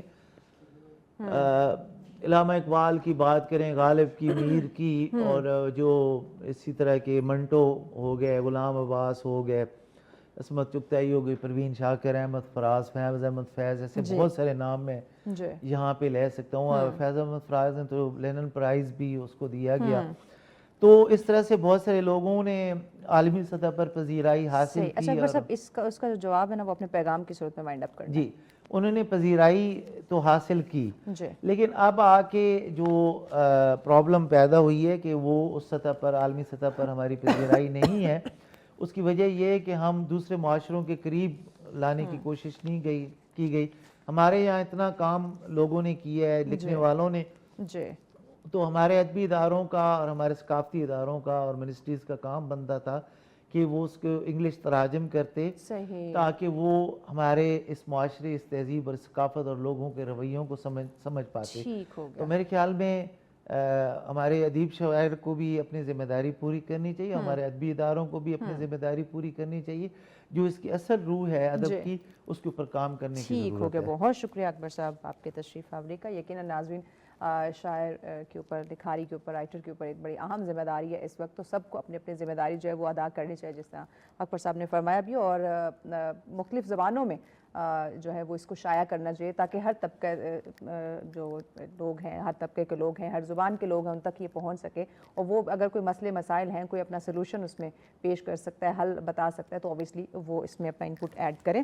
بریک کی جانب بڑھیں. بریک کے بعد اگلا ٹاپک آپ کے ساتھ شیئر کرتے ہیں. ساتھ رہیے. ویلکم بیک ناظرین، آپ دیکھ رہے ہیں سچ سویرا. آج کا اگلا ٹاپک بڑا انٹرسٹنگ ہے. انٹرسٹنگ اس لیے کہ ایک ایسے کھیل کی ہم بات کرنے والے ہیں جس بارے میں اگر ذکر گھر میں کیا جائے تو وہ کہتے ہیں نہیں نہیں یہ تو بڑی خطرناک کھیل ہے، گیم ہے، اس میں تو آپ لوگوں نے بالکل نہیں جانا. مار دھاڑ کی گیم کہا جاتا ہے. اور اوبیسلی جو اس میں آتے ہیں، جو چیمپئنز ہیں، ان سے ذرا جاننا یا ان سے پوچھنا، یا وہ کس طرح سے ساری سچویشن کو کور کرتے ہیں، ایسی خطرناک گیم جس کو ریسلنگ کہا جاتا ہے. تو ذرا آج ہم یہی جانیں گے، کیونکہ نارملی پیرنٹس سے بات کی جائے تو وہ کہتے ہیں نہیں نہیں نہیں، اگر کہا نا کہ ہم نے جانا ہے اس گیم میں تو بھائی آپ کا لمبا لیکچر آپ کے لیے ایک شروع ہو جاتا ہے.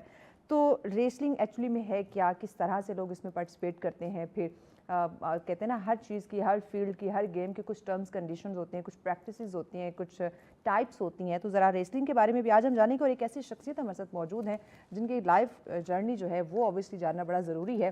کہ نارملی ہم آج ینگسٹرز کی بات کریں، یوتھ کی بات کریں، تو وہ ایسا کام یا ایسی جاب یا ایسا کھیل تلاش کرتے ہیں جو جس میں اتنی تکود و اتنی محنت نہ کرنی پڑے، یا کوئی زیادہ انجری کے اس میں جو خطرات ہیں وہ نہ ہوں. اس نوجوان نے یہ گیم کیوں سلیکٹ کی، ان کے جو ایک سکسیس کا سفر ہے، زندگی کا ایک کامیابی کا جو سفر ہے وہ کیسا رہا، کون سی مشکلات آئیں، کن چیلنجز کا انہوں نے سامنا کیا، فیملی کی طرف سے کتنی سپورٹ تھی، پھر فرینڈس کی طرف سے، پھر اوور آل اگر ہم دیکھیں کہتے ہیں گورنمنٹ کا بھی بڑا اس میں اہم رول آ جاتا ہے. تو اوور آل ان کی جرنی کے بارے میں ہم جان لیتے ہیں. ہمارے ساتھ ہیں جی اطہر زاہد صاحب. السلام علیکم. وعلیکم السلام. کیسے ہیں اطہر؟ میں بالکل ٹھیک. آپ کیسی ہیں؟ ٹھیک ٹھاک. پہلے تو گزشتہ عید بہت بہت مبارک ہو آپ کو. خیر مبارک. عید کیسی گزری؟ بہت اچھی گزری اور فیملی کے ساتھ گزری. بہت مزہ آیا. زبردست زبردست. اس عید پہ تو یہ بھی نہیں کہہ سکتے نا کہ آپ نے عیدی بانٹی ہے. اس عید پہ تو آپ نے گوشت بانٹنا ہوتا ہے. ایبسلیوٹلی ایسے ہی تھا. تو آپ نے گوشت بانٹا؟ بالکل بانٹا. That's really great. بتائیے گا اطہر کہ ریسلنگ کی دنیا میں ہی کیوں آنا ہوا، یہی فیلڈ آپ نے، یہی گیم آپ نے کیوں سلیکٹ کی، وجہ کیا تھی؟ کوئی کسی سے انسپائرڈ تھے، موٹیویٹ تھے کسی سے؟ بیسکلی ریسلنگ میرا بچپن سے ہی پیشن تھا. میرے فادر ریسلنگ دیکھتے ہوتے تھے وی سی آر کے زمانے سے، اور وہاں سے گھر میں ریسلنگ لگتی تھی. اور ہمارے گھر میں ایسے تھا جیسے کوئی فیسٹیول ہو رہا ہو، اتنا شور شرابہ، اتنی ہلچل ہوتی تھی جب بھی ریسلنگ لگتی تھی. اور یہ الگ بات ہے کہ میری مدر آج تک میرے فادر کو بلیم کرتی ہیں کہ آپ نے اس کو ریسلنگ پہ لگایا. تو وہاں پہ بہت یعنی ڈفرینٹ ماحول ہوتا تھا ہمارے گھر میں. تو وہیں سے مجھے شوق ہو گیا، اور کب یہ دیکھتے دیکھتے شوق سے میری زندگی کا مقصد بن گیا، پتہ ہی نہیں چلا. اور میں الحمدللہ اللہ کا بہت کرم ہے میرے پہ کہ اللہ نے مجھے اس لیول کی ٹریننگ عطا کی. میرے کوچز کے تھرو مجھے اتنے سپورٹیو لوگ ملے کہ میں آج پاکستان کا نام روشن کر رہا ہوں. اچھا، پاکستان کے نام سے مجھے یاد آیا کہ بیسیکلی آپ جو پلے بڑے، آپ کی جو پیدائش ہے وہ سعودیہ سے ہے، آپ وہیں پہ ہی زیادہ تر رہتے ہیں. تو پاکستان جب آتے ہیں، ایک تو پاکستان کے ساتھ اوبیسلی آپ کا لگاؤ ہم سنتے آ رہے ہوتے ہیں آپ کے انٹرویوز میں بھی. تو پاکستان کے ساتھ ایک تو آپ کا لگاؤ، دوسرا مجھے یہ بتائیں جب پاکستان آتے ہیں تو یہاں پہ آپ کا بیسٹ فرینڈ کون ہے؟ کیونکہ جہاں تک ہمیں سننے کو ملا ہے کوئی راجہ صاحب ہیں، راجہ جی کوئی، ذرا بتائیے گا اس اسٹوری کے بارے میں. نہیں، میرے بیسٹ فرینڈ جو ہیں وہ کراچی میں ہی ہیں، میرے سے کافی دور ہیں. یہ راجہ کون ہے؟ میں نہیں جانتا کون ہے، مجھے نہیں پتا، آپ سے ہی سن رہا ہوں. مجھ سے سن رہے میں کسی راجہ کو نہیں جانتا. مجھے تو جہاں تک انفارمیشن ملی ہے کوئی راجہ صاحب ہے جو آپ کے بیسٹ فرینڈ ہے. نہیں، میں کسی راجہ کو نہیں جانتا. جو آپ کو سرینا میں بھی بڑا بلاتے ہیں. آئی ڈونٹ نو، میں نہیں جانتا. وہ کسی اور کو بلاتے ہوں گے. دیکھیں ہمیں انفارمیشن ہے، ہم نے آپ کے اوپر اسپائی چھوڑے ہوئے. بالکل جاسوس ہم نے آپ کے پیچھے لگائے اب مجھے تھوڑا بچ کے رہنا پڑے گا. ہم نے جاسوس آپ کے پیچھے چھوڑے ہوئے. آپ کہاں کہاں جاتے ہیں، کون آپ کو کدھر بلاتا ہے؟ ऑब्वियसली आप हमारे चैंपियन हैं तो आपके ऊपर नजर तो रखनी पड़ेगी ना। बिल्कुल, चलिए अब मुझे आइडिया हो गया ना कि कोई है मेरे पीछे नजर रखने वाला। अब ये एहतियात अब करेंगे बिल्कुल, कि मुझे मैं कहाँ जा रहा हूँ, कौन मुझे बुला रहा है, तो ये जरा एहतियात करेंगे। अच्छा, जब आप बचपन से आपको शौक था रेसलिंग का, तो स्टार्टिंग में कोई मुश्किलात, कोई चैलेंजेस आए, कोई कहीं ना कहीं ऐसा हुआ हो कि दिल बर्दाश्त हो गया कि नहीं मैं स्विच कर जाता हूँ? नहीं, ऐसा तो कभी नहीं हुआ। हाँ। और रेसलिंग की जो ट्रेनिंग है ये खुद ही सबसे बड़ा चैलेंज होता है, क्योंकि पहले देखने से तो लगता है कि बहुत इजी है, कुछ भी नहीं है, लेकिन जब आप एक्चुअल में रिंग में जाते हैं, ट्रेनिंग इसकी लेते हैं, जब मार पड़ती है, आप मार खाते हैं, फिर जाके पता चलता है कि ये क्या है। अगर इतना इजी होता तो आज हर दूसरा बंदा रेसलिंग में होता। तो ये ऐसा नहीं है जो आप टीवी में देख रहे होते हैं, तो देखने में तो लग रहा होता है कि बहुत ईजी है, लेकिन जब आप वो जो मार पड़ती है वो वाकई में पड़ती है? एक्चुअल में पड़ती है, बिल्कुल। और हम एक दूसरे को हिट कर रहे होते हैं। बेसिकली ये हम एक दूसरे को हिट कर रहे होते हैं, हमारा ये होता है कि हमने इंजर्ड नहीं करना, एक दूसरे को मारना है, लेकिन सेफ तरीके से, आपकी अपनी सेफ्टी भी और अगले की सेफ्टी भी। कैसी मार धाड़ है कि अगले को मारना भी और उसको इंजर भी नहीं करना? नहीं, ये डिपेंड करता है ना कि आपके मैच की कैटेगरी क्या है। अगर तो टिपिकल मैच है, सिंपल मैच है, तो उसमें आपको सेफ्टी का ख्याल रखना पड़ता है। अच्छा। अगर हार्डकोर मैच है तो उसमें कोई रूल्स नहीं होते, आप एक दूसरे के यानी कुछ भी कर सकते हैं, सर पे मार सकते हैं, आंखों में मार सकते हैं, कहीं भी हिट कर सकते हैं, मीन की जान भी जा सकती है। एब्सोल्युटली। और ये कई डेथ हुई भी हैं इस तरह अमेरिका में ड्यूरिंग फाइट। और ये बहुत रिस्की स्पोर्ट है, जब भी एक रेसलर रिंग में जाता है अपनी जान की बाजी लगा के रिंग में जाता है, खेलता तो है। आपको किसने कहा था कि आप अभी से ही इतने खतरनाक, वो खतरों के खिलाड़ी बन जाए, इस खतरनाक गेम में आ जाए? बस पैशन था, रेसलिंग मेरे खून में। बचपन से कहीं देखते थे क्या मैंने जैसे आपको बताया, मेरे फादर देखते थे, तो वहीं से टीवी में देख देख के मुझे भी शौक हुआ। ये टीवी ने ना हमारे बच्चों का सत्यानाश कर दिया है। तो अब आगे भी इसी को कंटिन्यू करेंगे? बिल्कुल। अभी मेरा पहला मैच कौन सा था? पहला मैच मेरा कराची में हुआ था। और वो सऊदीया से आए थे आप? जी बिल्कुल, सऊदीया से आया था। और फाइट और डाई टाइटल था। मैं जब वो विन किया तो मेरे लिए बहुत ज़्यादा इमोशनल मोमेंट था। जब रेफरी ने मेरा हाथ उठाया, रेस किया, तो मेरी आंखों में सारे मेरे स्ट्रगल, जो मेरे चैलेंजेस थे, वो मुझे नज़र आ रहे थे। और मुझे याद है जब मैं वो जीत के यहाँ इस्लामाबाद आया था, तो आप ही ने बुलाया था। फर्स्ट इंटरव्यू मेरा आपके साथ ही हुआ था। पहला इंटरव्यू अथर का हमने किया था। क्या बात है, ये क्रेडिट सच को जाता है। बिल्कुल, और आपको भी जाता है। हमें भी जाता है। Thank you so much. Okay, so उसमें क्या, जब आप रिंग में उतरे, ऑब्वियसली वो आपका फर्स्ट मैच था, आप जैसे बता रहे हैं, तो क्या जज्बात थे, क्या एहसासात थे, क्या थोड़ा आप नर्वस भी थे या कोई मोटिवेशन साथ थी? एब्सोल्युटली मोटिवेशन थी। जो मेरे कोचेस ने मुझे सिखाया था, ट्रेन किया था, वो सारी ट्रेनिंग मेरे साथ थी। खुद पे बिलीफ था, सेल्फ बिलीफ था, कॉन्फिडेंस था।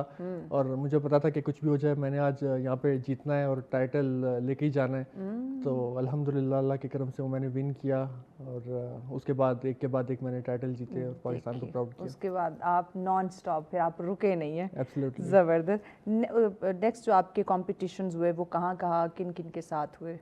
उसके बाद मेरा इंडिया के साथ मैच हुआ था, सिंगम दुबे के साथ। उसको मैंने नेपाल में बीट किया था।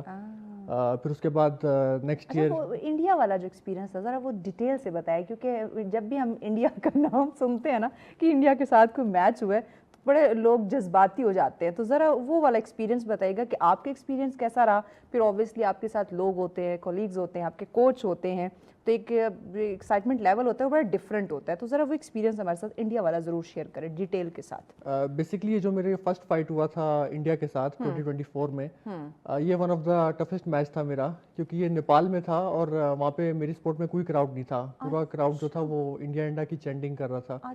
क्योंकि नेपाल जो है वो kind of Indian friendly country है, और मैं अकेला पाकिस्तानी था वहाँ पे।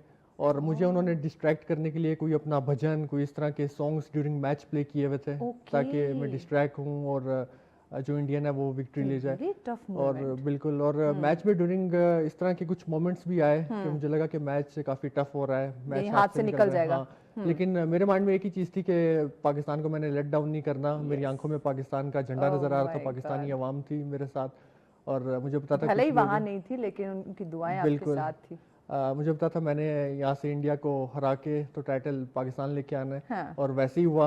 मैंने उसको फिर अपना फिनिशर मूव पकड़ा, डेजर्ट स्लैम, और हिट किया, और वो फिर उठ नहीं पाया, और मैंने फिर टाइटल यहाँ लेके आया। जब लगा कि बस अब उसको जो एक फिनिशिंग पंच है दे मारा और वो उठा नहीं है, तो क्या उस वक्त क्या एहसास थे? कोई इमोशनल क्या था आपका, एक फीलिंग जो आपकी थी वो क्या थी? फीलिंग तो यही थी कि बहुत प्राउड मोमेंट था मेरे भाई जब लिए। कहा गया कि पाकिस्तान के अथर जो है ना वो जीत गए, बिल्कुल, और वहाँ पे नेशनल एंथम बजा था पाकिस्तान का, और उस टाइम मेरे लिए बहुत प्राउड फीलिंग थी जो मैं After game? जी, जब मैंने विन किया ओके, तो हाँ, फिर नेशनल एंथम जब बजा तो बहुत ऐसी फीलिंग थी जो मैं बता नहीं सकता क्या थी। और फिर पूरे क्राउड ने क्लैपिंग भी की थी मेरे लिए। वो जो इंडिया इंडिया भाग का बिल्कुल। उसके नारे कर रहा था। बिल्कुल। ओके, फिर पूरा क्राउड मेरी सपोर्ट में हो गया एक तरह से। कैसे लोग हैं, हाँ। यानी पहले वहां के नारे लग रहे थे, उसको सपोर्ट कर रहे थे, और जैसे ही आप जीते तो आपकी साइड शिफ्ट हो गए। बिल्कुल। और ये एक्सपीरियंस था मेरा जो बहुत ही वंडरफुल एक्सपीरियंस था, जो मैं कभी भूल नहीं सकता, और जब भी मैं शेयर करता हूँ मुझे बहुत प्राउड फीलिंग होती है। ऑब्वियसली, मतलब बाकियों के साथ ठीक है, हमारी वो चलती रहती है, गेम्स बिल्कुल। होती रहती है, लेकिन जब भी इंडिया वाला मुकाबला होता है ना, बिल्कुल। वो चाहे हम रेसलिंग की बात करें, हम क्रिकेट की बात करें या दीगर गेमों की बात करें, तो उसका जो जज्बा होता है ना वो बड़ा डिफरेंट होता है। बिल्कुल। फिर जब मैं उसको हरा के यहाँ आया था, फिर इसी दौरान मुझे एक और इंडियन ने चैलेंज कर दिया। उसने कहा कि तुमने इसको बेईमानी से हराया है, अब मुझे हरा के दिखाओ। हालांकि कोई बेईमानी हुई नहीं थी। वहां पे रिंग में कौन सी बेईमानी? हाँ, और रेफरी भी उनका नेपाल की रेफरी थी, फीमेल रेफरी थी उस मैच में। अच्छा, और वो मुझे, जो दूसरा इंडियन था जिसने चैलेंज किया, वो कहता कि दम है तो अब मुझे हरा के दिखाओ।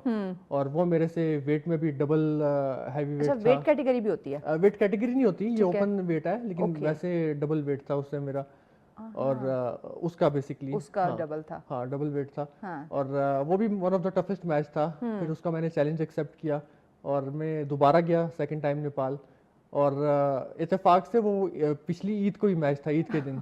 ओके, हाँ, ईद के दिन मैं अपने घर बार से, अपने मुल्क से दूर था। आय हाय, और पाकिस्तान के लिए और था एक of course। चैलेंज को एक्सेप्ट किया हुआ था। हाँ, हाँ, पाकिस्तान के लिए था तो मुझे जाना तो ही था, कुछ भी हो जाए। ऑब्वियसली। और अच्छा, जिस तरीके से उस इंडियन ने मुझे चैलेंज किया था, उसने बहुत ही बैड लैंग्वेज यूज की थी। और आई डोंट थिंक एक स्पोर्ट्समैन को ये चीजें सूट करती हैं। Yes, क्योंकि एक हाँ। स्पोर्ट्समैन जो होता है वो अपने कंट्री का एम्बेसडर भी होता है। ऑब्वियसली, वो जहाँ जाते हैं अच्छा, अपनी। इंडिया की ये चीज है, ये ओछे हथकंडे वो करता है। बिल्कुल। उनके आप पॉलिटिशियंस को देख लें, बाकी लोगों को, आम लोगों को देख लें, या जिस तरह आपने प्लेयर्स की बात की, ये चीज उनमें है।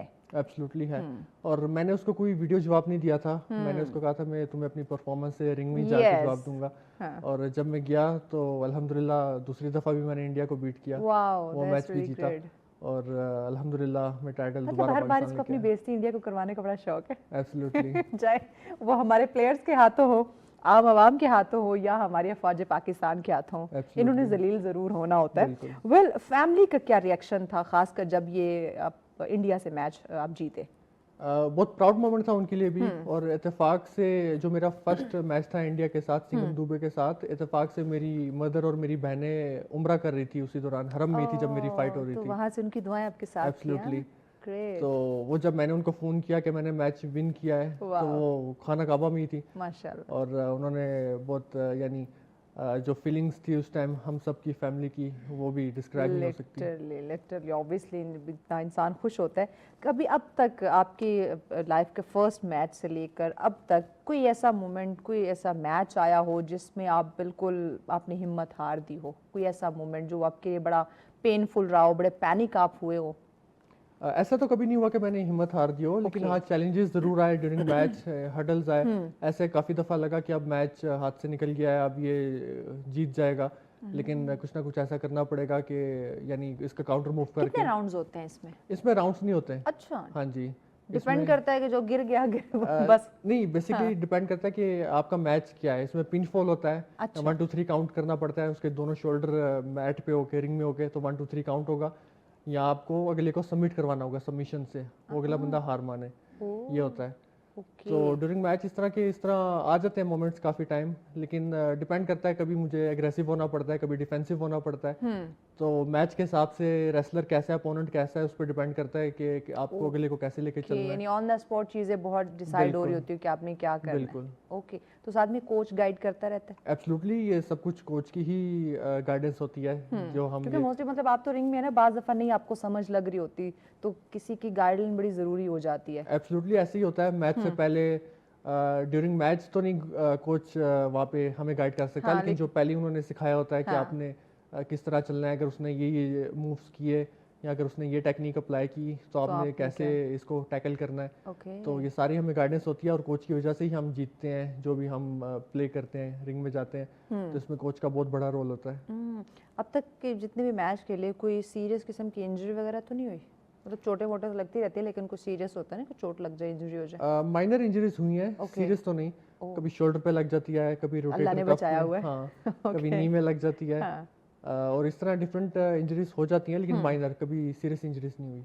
तो ये जितने भी आपको माइनर सी इंजरीज वगैरह होती रहती है, उसके बाद कितने टाइम बाद डॉक्टर जो है वो अलाउ कर देता है कि अब दोबारा आकर आप खेल सकते हो? ये डिपेंड करता है ना कि आपकी फिजियोथेरेपी कैसी चल रही है, फिर आप कितना रेस्ट ले रहे हैं, आपको इंजरी किस लेवल की हुई है। और अगर तो आपकी ट्रेनिंग अच्छी है, आप की बॉडी स्ट्रांग है, फिर तो आपको ज़्यादा टाइम नहीं लगता, आप विद इन 1 वीक भी रिकवर हो सकते हैं, 10 डेज में भी रिकवर हो सकते हैं। तो ये डिपेंड करता है कि इंजरीज किस लेवल की हैं।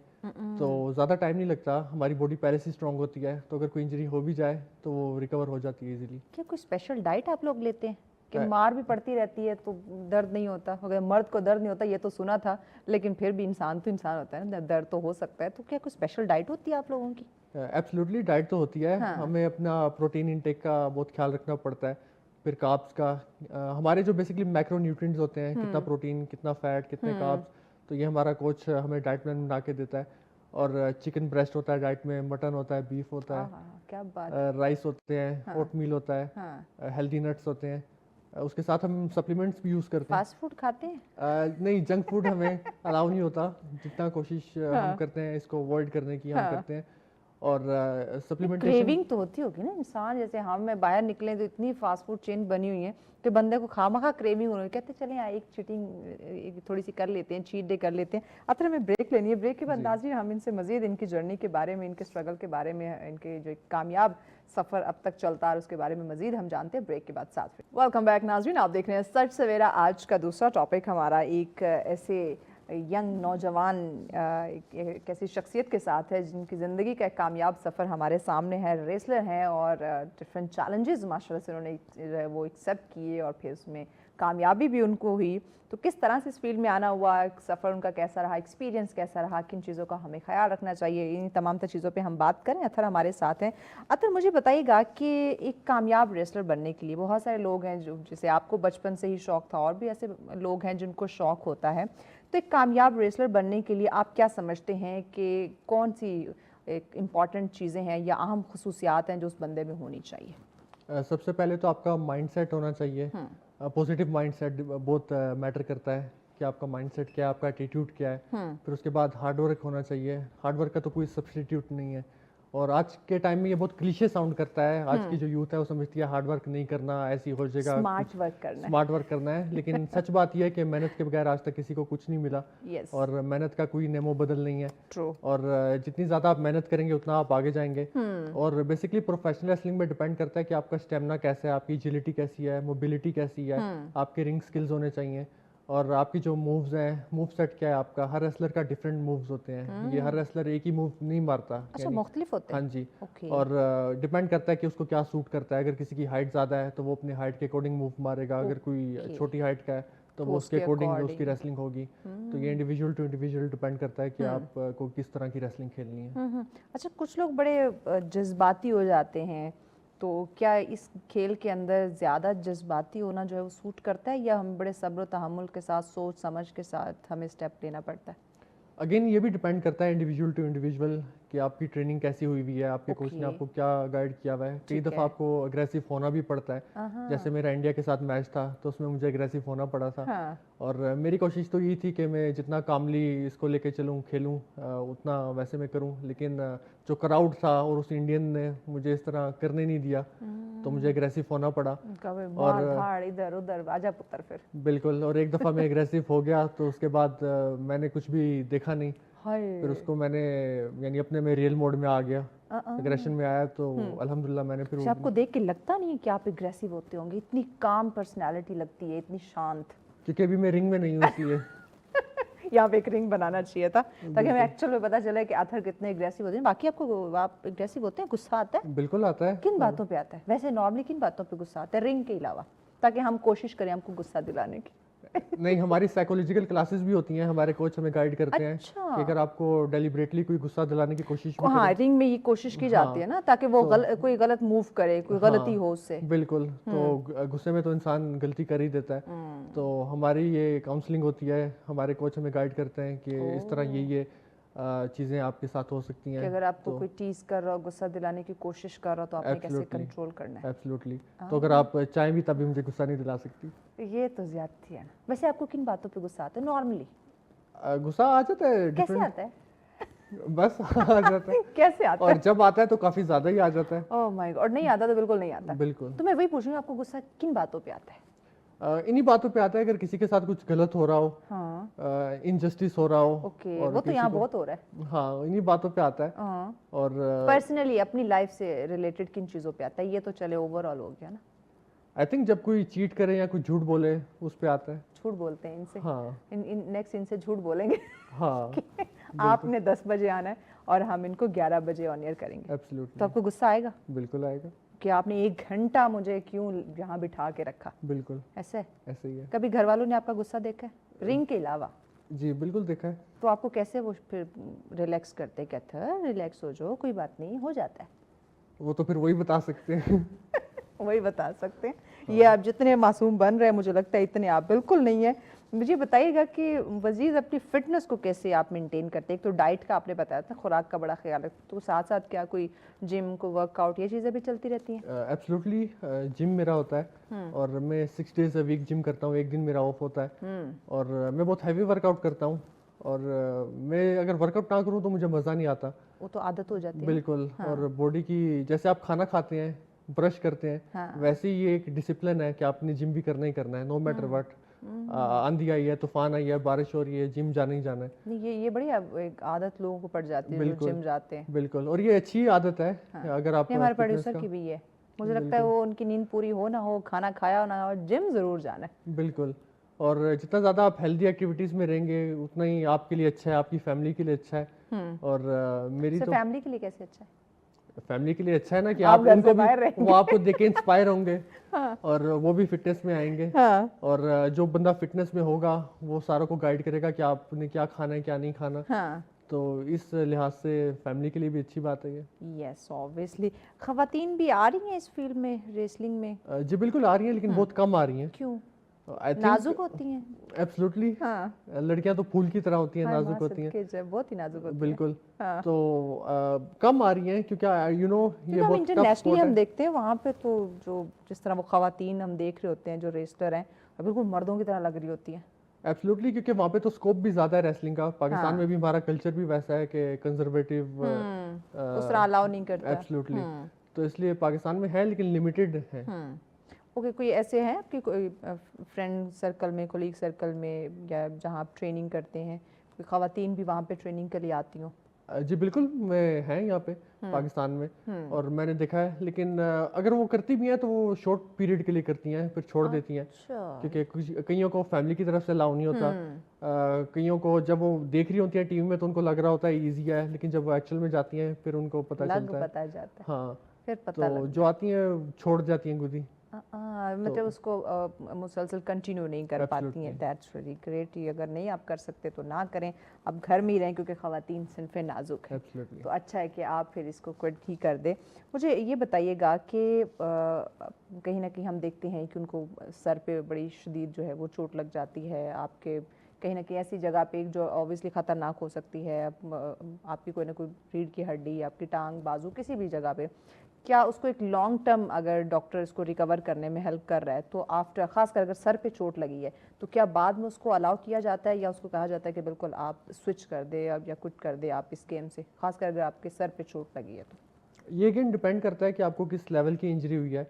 अभी पिछले दिनों का वाकया है, ये रमज़ान से पहले का, कि एक रेसलर था, वो ड्यूरिंग फाइट रस्सी से मोमेंटम लेने के लिए वो पीछे रन उसने लिया, तो रोप टूट गई अनफॉर्चुनेटली, और वो पीछे गिरा और उसके सर पे लग गई और वो पैरालाइज हो गया। बैक लगी होगी। एब्सोल्युटली, उसका सर्वाइकल में, नेक में और सर पे चोट लगी, तो उसकी फिर सर्जरी हुई, लेकिन अभी वो आउट ऑफ डेंजर है, लेकिन अभी भी पैरालाइज ही है। तो ये बहुत, हाँ, मतलब डिपेंड कर रहा है कि आपको वो कितनी सीवियर वो आपकी इंजरी है। एब्सोल्युटली। तो ये भी डिपेंड करता है कि आपको किस लेवल की इंजरी हुई है। तो आप भी ज़रा अपने आप को बचा के रखें करें। आपके बचपन से तो आपका शौक है, लेकिन ये बड़ा ख़तरनाक शौक भी है। ओवरऑल एक तो आपकी फैमिली आपको सपोर्ट करती ही करती है, लेकिन बाकी जो आपके फ्रेंड्स सर्कल में है, कोलीग सर्कल में है, या बाकी जो ख़ानदान के मेंबर हैं, क्या वो भी आपको सपोर्ट करते हैं? क्योंकि ख़तरनाक एक गेम है, रिंग में उतरना ज़िंदगी और मौत का सवाल है, तो वो आपको सपोर्ट करते हैं कि हाँ ठीक है आप इसको कंटिन्यू रखो, अब जब वो या कोई मेरी मना करते हो? अब जब वो मेरी सक्सेस देखते हैं हाँ। तब तो सपोर्ट करते हैं। ओके। लेकिन शुरू में जब मैंने स्टार्ट किया था तब तो बहुत ज़्यादा इसके खिलाफ सारे ही बोलते थे कि ये क्या कुट खाने वाले काम है, मार धाड़ वही है। ना, मार धाड़। हाँ, खास तौर पे मेरी मदर को बहुत ज़्यादा एतराज़ था, हाँ, तो ये कोई काम नहीं है, ये क्या है इसमें, और वो मेरे फादर को ब्लेम करती थी कि आपकी वजह से ही ये रेसलिंग हमारी में गया। वजह से ये हुआ सब। हाँ, हाँ, तो रेसलिंग दिखा लड़का दिखा हाथ के से निकल गया। हाँ, तो यही है कि स्टार्टिंग में जो मेरे खिलाफ भी थे हाँ। रेसलिंग में आने के, वो अब जाके डाइवर्ट हो गए हैं और मुझे सपोर्ट करते हैं कि आपने पाकिस्तान के लिए टाइटल जीते हैं और इसी तरह आप कंटिन्यू करें और टाइटल जीतें। और लेकिन अभी भी कुछ लोग कहते हैं कि बस छोड़े रेसलिंग को, अब बस बिजनेस की तरफ फोकस करें। खतरनाक है ना, मतलब आप देखें Absolutely. जब भी रिंग में उतरेंगे बस जिंदगी और मौत का सवाल बन जाता है एब्सोल्युटली, कि या मारो तो या मरो। यही बात है। हाँ, और मैंने जैसे आपको पहले भी बताया, जब रेसलर रिंग में जाता है तो अपनी जान की बाजी लगा के तो रिंग में खेलता है। ऑब्वियसली ना। हाँ, तो यही है कि पहले जो आपके खिलाफ भी होते हैं तो वो बाद में आपकी सक्सेस देख के आपकी सपोर्टिव हो जाते हैं। ये सक्सेस जो रिंग में उतरा हुआ है, उसको पता है कि कितनी टफ सक्सेस है। एब्सोल्युटली। फैमिली मेंबर्स के अलावा, बाकी लोगों के अलावा, जो मैं हुकूमती सतह पे देखूं, बात करूं, तो गवर्नमेंट की तरफ से आपको कितनी पजीराई मिली? गवर्नमेंट की तरफ से एक्नॉलेजमेंट तो काफ़ी मिली है, और लेकिन अगर आप फाइनेंशियली पूछें तो इसमें स्पॉन्सरशिप हाँ, के हवाले से तो वो तो सारा मेरा अपना पर्सनल एक्सपेंस ही है, ओह, क्योंकि रेसलिंग जो है one of the most expensive sport है। इसकी जो ट्रेनिंग भी होती है वो भी आपको डॉलर्स में पे करना होता है। फिर अच्छा। डाइट बहुत हैवी रखनी पड़ती है। हाँ, फिर अगर कोई इंजरी हो जाए उसके एक्सपेंसेस होते हैं, तो उसके वहाँ बाद पे आपने ट्रैवल करना एक Absolutely. से दूसरी जगह। तो जो भी इसमें मैंने एक्सपेंस किया वो मेरा अपना ही हुआ है, पर्सनल एक्सपेंस हुआ है। गवर्नमेंट की तरफ से तो इसमें कोई उनका इनपुट तो नहीं रहा। क्या अप्रोच करने की कोशिश की गवर्नमेंट को? उन्होंने अप्रोच किया था मुझे Okay. कि जब मैं इंडिया को हरा के आया था फर्स्ट टाइम, सेकंड ठीक है। टाइम, तो गवर्नमेंट ने पीएम यूथ प्रोग्राम है, राना मशहूद साहब, उन्होंने मुझे बुलाया था। तो उन्होंने कहा था कि हम आपको प्राइम मिनिस्टर से मिलवा रहे हैं, आपने मुल्क का नाम रोशन किया है। लेकिन उसके बाद तो कोई एक्टिविटी नहीं हुई इस बातें तरह थी, की। हाँ, बातें की और बाय टाटा। बिल्कुल, पाकिस्तान में यही होता है कि Unfortunate. आपको वादे कर दिए जाते हैं लेकिन जब डिलीवर करने का टाइम आता है तो कुछ होता कुछ नहीं। नजर नहीं हाँ। आता। तो प्राइवेट सेक्टर्स के अंदर भी किसी ने स्पॉन्सर की? ये तो गवर्नमेंट लेवल पे अब अनफॉर्चुनेटली हम सिर्फ क्रिकेट के पीछे ही भाग रहे होते हैं। जी। इवन बाकी हम बहुत सारे स्पोर्ट्स में देखे, हमारे बच्चे गोल्ड मेडलिस्ट जो है वो बन के आ रहे हैं, पाकिस्तान का नाम रोशन करते हैं, लेकिन ऐसे कोई हमें स्पॉन्सरशिप नहीं देखने को मिलती। तो प्राइवेट सेक्टर्स में भी किसी ने स्पॉन्सर नहीं किया? नहीं, प्राइवेट स्पॉन्सरशिप मुझे मिली है बिल्कुल। ओके। तो उनका मैं बहुत थैंकफुल हूँ कि उन्होंने मेरी जर्नी में मेरा साथ दिया। तो प्राइवेटली तो हो जाते हैं लेकिन गवर्नमेंट लेवल पे गवर्नमेंट ने। अच्छा, प्राइवेट में भी मुझे लगता है लिमिटेड है। जिस तरह हम क्रिकेट की बात करें तो लोग धड़ाधड़ उसमें इन्वेस्ट कर रहे होते हैं, स्पॉन्सरशिप की तरफ जा रहे होते हैं, जबकि अगर हम उनकी कारकर्दगी देखें तो हमें एक बड़ा सा अंडा देखने को मिलता है। हमें कोई Absolutely. वहाँ पे अच्छी उनकी कारकर्दगी अनफॉर्चुनेट देखने को नहीं मिलती, लेकिन अगर स्पॉन्सरशिप की बात करें तो ऐसे अन्नी पाई हुई होती है उन्होंने वहाँ पे। तो एब्सोल्युटली। इन गेम्स की तरफ जरा जो प्राइवेट सेक्टर है वो भी बड़ा सोच समझ के आई थिंक आता है। बिल्कुल ऐसे ही है। और क्रिकेट का जैसे आपने कहा, पाकिस्तान में क्रिकेट तो एक बिजनेस मॉडल बनाया गया है। लिटरली हाँ। वो गेम नहीं है, एक बिल्कुल बिजनेस पोर्टल बिल्कुल, है पैसा ये। कमाने का एक तरीका है वो भी। तो इसीलिए हर इन्वेस्टर उसी गेम में जाता है। इवन आप रेसलिंग के अलावा और हमारा नेशनल स्पोर्ट है हॉकी, आप जी। देख लें, और जितनी भी आप गेम्स देख लें, किसी में आपको कोई गवर्नमेंट लेवल पे इस तरह जो इन्वेस्टमेंट क्रिकेट पे होती है आपको इस तरह नहीं कुछ भी नजर नहीं आएगा। वो कहते हैं ना, हम जो हमारे क्रिकेटर हैं, हमारे जो प्लेयर हैं, उनसे आप ये एडवर्टाइजमेंट करवा लें, वो बड़ी अच्छी करेंगे। एब्सोल्युटली, आप उनको ग्राउंड में ना उतारें, बिल्कुल। उनकी परफॉर्मेंस परफॉर्मेंस अच्छी नहीं है। बिल्कुल। हमारे इस जैसे जो प्लेयर हैं जैसे आप हैं माशाल्लाह से, तो ऑब्वियसली इनको आप मैदान में उतारें तो पता चलेगा कि बिल्कुल। भाई बाकी जीते। और इंडिया से जब भी आपका मैच हुआ आप माशाल्लाह से जीते हैं। और यहाँ जब हम क्रिकेट की बात करते हैं लोग बड़ा एक्साइटेड होते हैं, बड़ी बड़ी स्क्रीनें लग चुकी होती है, लेकिन एट द एंड हमें क्या देखने को मिलता है? बड़ा सा अंडा, जीरो, कोई कारकर्दगी नहीं है। बल जो आपके चाहने वाले हैं, जो आपके फैंस हैं, जो आपको देखते हैं जब भी आप जाते हैं या बाद में जब आप मैच जीत के माशाल्लाह से आते हैं, ओबियसली सोशल मीडिया पे अप्रोच होती है, तो किस तरह उनके साथ कनेक्ट रहते हैं? या कभी अपने फैंस की तरफ से कोई बड़ा इंटरेस्टिंग कोई मोमेंट रहा हो? एब्सोल्युटली ऐसे होता है, जब भी मैं जाता हूँ या कुछ विन करता हूँ तो मेरा डीएम भर जाता है मैसेजेस से ओके कि आप हमारा फखर हैं, हम आपको देख के हम भी रेसलिंग में आना चाहते हैं, हमें बताएं हम क्या करें। हाँ तो इस तरह काफ़ी सारे मैसेजेस मुझे आते हैं जब भी मैं जीत के आता हूँ। और जबरदस्त फैन, बिल्कुल फैंस तो आपको पता है फिर फैंस ही होते हैं, फैंस मेरी ताकत है, मेरी सपोर्ट है। यस। तो फिर आप अपने फैंस को क्या पैगाम देना चाहेंगे? मैं ये कहना चाहता हूँ कि मैं 2 पैगाम देना चाहूँगा बेसिकली। अगर आपको किसी चीज़ का शौक है तो उसको छोड़े ना। कुछ भी आप कर रहे हैं, आपकी जर्नी जैसी भी है आप करते रहें, आपने कभी भी हार नहीं माननी। आपकी जर्नी में हर्डल्स आएंगे, सेटबैक्स आएंगे, लेकिन फिर भी आपने रुकना नहीं है। अगर मैंने भी रोक दिया होता अपनी जर्नी में तो आज मैं यहाँ ना होता। ट्रू ये सब कुछ मुझे देखने को ना मिलता जो मैंने इंडिया को हराया, जो कुछ मैंने अचीव किया। यस और कभी भी अपनी कोई भी आपकी स्पोर्ट है या कुछ भी आप कर रहे हैं उस चीज़ को छोड़े ना। ये मेरा मेन पैगाम है। और उसके बाद जो सेकंड मैसेज यही है कि आजकल जो यूथ है वो अनहेल्दी एक्टिविटीज़ में बहुत पड़ गई है। फॉर एग्जांपल ड्रग्स में या इससे रिलेटेड जो भी चीज़ें हैं। तो मेरा मैसेज यही होता है कि आप इन चीज़ों को छोड़ के हेल्थ एंड फिटनेस की तरफ आएँ ग्रेट। और सक्सेस का नशा करें। सक्सेस के नशे से ये बढ़ के बड़ा कोई बुरा नशा नहीं ये है। सबसे बुरा नशा है। बिल्कुल। Well thank you so much Athar, आप Thank ले you. आए और अगेन अल्लाह पाक आपको कामयाब करे जहाँ Thank भी आप you. जिस भी रिंग में उतरे। वेल नाज़रीन, इस तरह के हमारे जो नौजवान हैं ऑब्वियसली हमारा वो फ़ख्र होते हैं, हमारे पहचान होते हैं, तो हमें चाहिए कि हम उनको सपोर्ट करें। जब प्राइवेट लेवल की बात करें, गवर्नमेंट लेवल की बात करें, हर सतह पे इंसान जिस तरह से इनको सपोर्ट कर सकता है, इनको मोटिवेट कर सकता है, इनकी हौसला अफजाई करना हम पे लाजिम है। जैसे इन्होंने कहा कि अगर आपका कुछ शौक़ है, आप किसी भी फील्ड के अंदर हैं, तो आप उस शौक़ को कंटिन्यू रखें, जारी रखें। ज़िंदगी में हर्डल्स आती हैं, प्रॉब्लम्स आती हैं, अप्स डाउन आते रहते हैं, तो आपने हिम्मत नहीं हारनी। इसकी एग्जांपल अथर थे जिन्होंने आपको अपनी कहानी जो है वो बता के आपको मोटिवेट किया है, तो आपने ज़रूर मोटिवेट रहना है। ब्रेक की जाने बढ़ें, ब्रेक के बाद अगला टॉपिक आपके साथ शेयर करेंगे, साथ रहिए। वेलकम बैक नाज़रीन, आप देख रहे हैं सच सवेरा। आज का हमारा जो अगला टॉपिक है वो ख़वातीन के लिए बड़ा इंटरेस्टिंग होने वाला है, बल्कि ख़वातीन के हवाले से ये उनके फ़ायदे के लिए ये आज का टॉपिक होने वाला है। गर्मी बहुत ज़्यादा है, इवन अगर हम ईद की बात करें, जब हम इस ईद की बात करें तो ख़वातीन का ज़्यादातर जो वक्त है वो ऑब्वियसली किचन में गुजरा, तो उनके मेकअप का तो सत्यानाश हुआ होगा। तो ये ईद अभी जनाब ख़त्म नहीं हुई है, ये पूरा महीना हमारी जो है वो पार्टीज़ चलनी है, ईद मिलन पार्टीज़ चलनी है। तो ख़वातीन पे तो ये एक सख्त वक्त आएगा कि उन्होंने ये महीना जो है वो ज़्यादातर किचन में गुजारना है। तो अब ख़वातीन बिना मेकअप रहती नहीं है। जब घर में मेहमान आने हो तो ऑब्वियसली वो चाहती हैं कि आज हम अच्छी लगें, अच्छे कपड़े पहने हुए हों, अच्छा मेकअप किया हो। लेकिन अब गर्मी में और किचन में काम करना है और साथ में आपने अपने मेकअप को भी फ्रेश रखना है। किस तरह से रख सकते हैं, अब इसकी भी कुछ टेक्निक्स होती हैं, कुछ टिप्स होती हैं। तो वो टिप्स आज जो है वो हम आपके साथ शेयर करने वाले हैं, अपनी मेहमान से जानने वाले हैं कि जनाब गर्मी है, मेकअप ख़राब ना हो, हम खूबसूरत भी लगें, हम कहीं अगर किचन में काम करें तभी हमारा मेकअप स्टेबल रहे, अगर हम कहीं बाहर जा रहे हैं अपने फ्रेंड्स के साथ, फैमिली के साथ किसी गैदरिंग में, तब भी हमारा मेकअप स्टेबल रहना चाहिए। लेकिन किस तरह से रह सकता है, क्या हमें अपने प्रोडक्ट चेंज करने की ज़रूरत है, अगर वही प्रोडक्ट हैं तो क्या उनके जो एक अप्लाई करने का जो उनका तरीका है क्या वो डिफरेंट हो जाता है। तो आइए ज़रा इस पे इन डिटेल हम डिस्कशन कर लेते हैं। इस पे डिस्कशन के लिए हमारी ब्यूटी एक्सपर्ट हमें ज्वाइन कर चुके हैं जी, हुमा वकार हमारे साथ है। अस्सलाम वालेकुम हुमा, वालेकुम कैसी हैं आप? बिल्कुल ठीक, आप सुनाएं कैसी मैं बिल्कुल ठीक ठाक। पहले तो गुज़श्ता ईद बड़ी मुबारक हो आपको, Thank you कैसी so much. गुजरी ईद आपकी? मैं भी अल्हम्दुलिल्लाह हमेशा की तरह बहुत अच्छी। और क्योंकि माशाल्लाह हम लोग सब लोग बहन भाई एक जगह होते हैं और फिर आप सोचें कि बेहतरीन किस्म की गैदरिंग होती है, ग्रेट, बारबेक्यू चल रहा होता है वाह जी वाह, और हर एक की अपनी अपनी डिश होती है, हमने ये खाना है, हमने ये खाना है, फरमाइशें। हाँ? जल्दी जल्दी बना दें। अच्छा, तो ये बताएं इस ईद पे क्या मर्द हजरात भी साथ हेल्प कर रहे होते हैं, तो या औरतों पे ही सख्ती आई हुई होती है? कर रहे होते हैं। करते हैं खासकर बारबेक्यू में? जी, बारबेक्यू में एग्जैक्टली भाई वगैरह, हस्बैंड, वो लोग काफ़ी हेल्प करते हैं। That's really great, that's really great. क्या इस ईद पे कुछ स्पेशल किया या कुछ डिफरेंट हुआ?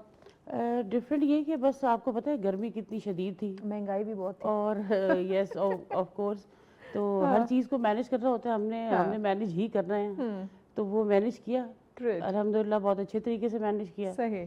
और बहुत मजा आया। अपने मेकअप को कैसे मैनेज किया, अब जरा ये हमें बताएं। अब हम इस पे ये आते मेरे हैं, ख्याल सबसे इम्पोर्टेंट चीज़ है कि yes, मेकअप कैसे क्योंकि खवातीन ने मतलब अब आप देखें ईद भी थी, लेकिन इस ईद पे ज्यादा काम औरतों का हो जाता है। मर्दों ने तो ठीक है जानवर ज़िबा किया, गोश्त बनाया, ला के दे दिया, अब उसको औरतों ने संभालना है, औरतों ने पकाना है, सारा काम अपने पूरा पूरा दिन किचन में लग जाता है। तो अब इसमें आपने मेकअप को कैसे मैनेज किया? देखिए महविश, जब भी आप अपनी स्किन के अकॉर्डिंग मेकअप करेंगे, अपनी स्किन के टेक्सचर के अकॉर्डिंग मेकअप करेंगे, लाइक आपकी ऑयली स्किन है, ड्राई है, नॉर्मल है, तो वो स्टे करता है। ओके। तो सबसे पहले अपनी स्किन को चेक करें कि वो कैसी है, उसके अकॉर्डिंग अपनी प्रोडक्ट परचेज करें। अगर ऑयली स्किन है तो ड्राई आपको वाटर बेस होगा, और अगर ड्राई है तो वो मॉइस्चराइजर बेस होगी। तो लेकिन गर्मियों में हमारा अपना मॉइस्चर इतना निकला हुआ होता है और कि हमें जिनकी एक्स्ट्रा मॉइस्चर खासकर की जरूरत ऑयली नहीं होती। स्किन है उनका तो जी, बड़ा गर्क हुआ होता जी, हमें एक्स्ट्रा मॉइस्चर की जरूरत नहीं होती। तो अल्हम्दुलिल्लाह अल्लाह मियां ने मॉइस्चराइज करके भेजा है हमें, हमारे वेदर को। हाँ। तो कोशिश यही करनी चाहिए कि थोड़ा सा ड्राई की तरफ जाएं। लाइक आपने जब बेस अप्लाई कर दिए ठीक तो है। थोड़ा सा उसको फिक्सिंग करते हैं। फिक्सिंग हम कैसे करेंगे? लूज पाउडर से, कॉम्पैक्ट से। आप पाउडर से अच्छे से अगर उसको कर देती हैं, फिक्स कर देती हैं, तो वो चाहे आप चूल्हे के पास जाए या वटेवर कहीं जाए, तो वो फिर अपनी जगह से बेस नहीं हटती। ओके। अच्छा, हमें स्टार्टअप के जो कुछ होते हैं ना, स्टेप्स होते हैं कि आपने मेकअप करना है तो उससे पहले क्या क्या हमें लगाना चाहिए, जरा वो कुछ स्टेप्स हमें बताएं, खासकर ये गर्मी के मौसम वाला जो जी, मेकअप है। गर्मी में सबसे ज़्यादा इम्पोर्टेंट चीज़ ये होती है कि आपने अपने पोर्स की हिफाजत करनी होती है। कोई भी ऐसी चीज़ ना लगे कि जो गर्मी की वजह से पोर्स ओपन है वो और ओपन हो जाए। यस। तो सबसे ज़्यादा और वो टोनर तो आई का, थिंक स्किन डैमेज भी बहुत करते हैं ना अगर पोर्स हाँ, ओपन हो गया तो। देखिए कोई चीज, एक दरवाजा खुला है ना, उसके अंदर जो जो जिसका दिल चाहेगा वो चला जाएगा। तो पोर्स ओपन होने का मतलब ये है कि आपकी स्किन का जो डोर है ना वो ओपन हुआ हुआ है। ओपन हो गया। तो आपने उसको क्लोज रखना है Okay. थ्रू आपका स्किन केयर जो प्रोडक्ट होती है, जिसमें फेस वॉश सबसे इम्पोर्टेंट होता है। ठीक है। गर्मियों में फेस वॉश बहुत इम्पोर्टेंट होता है। और हमें कौन सा फेस वॉश इस्तेमाल करना चाहिए?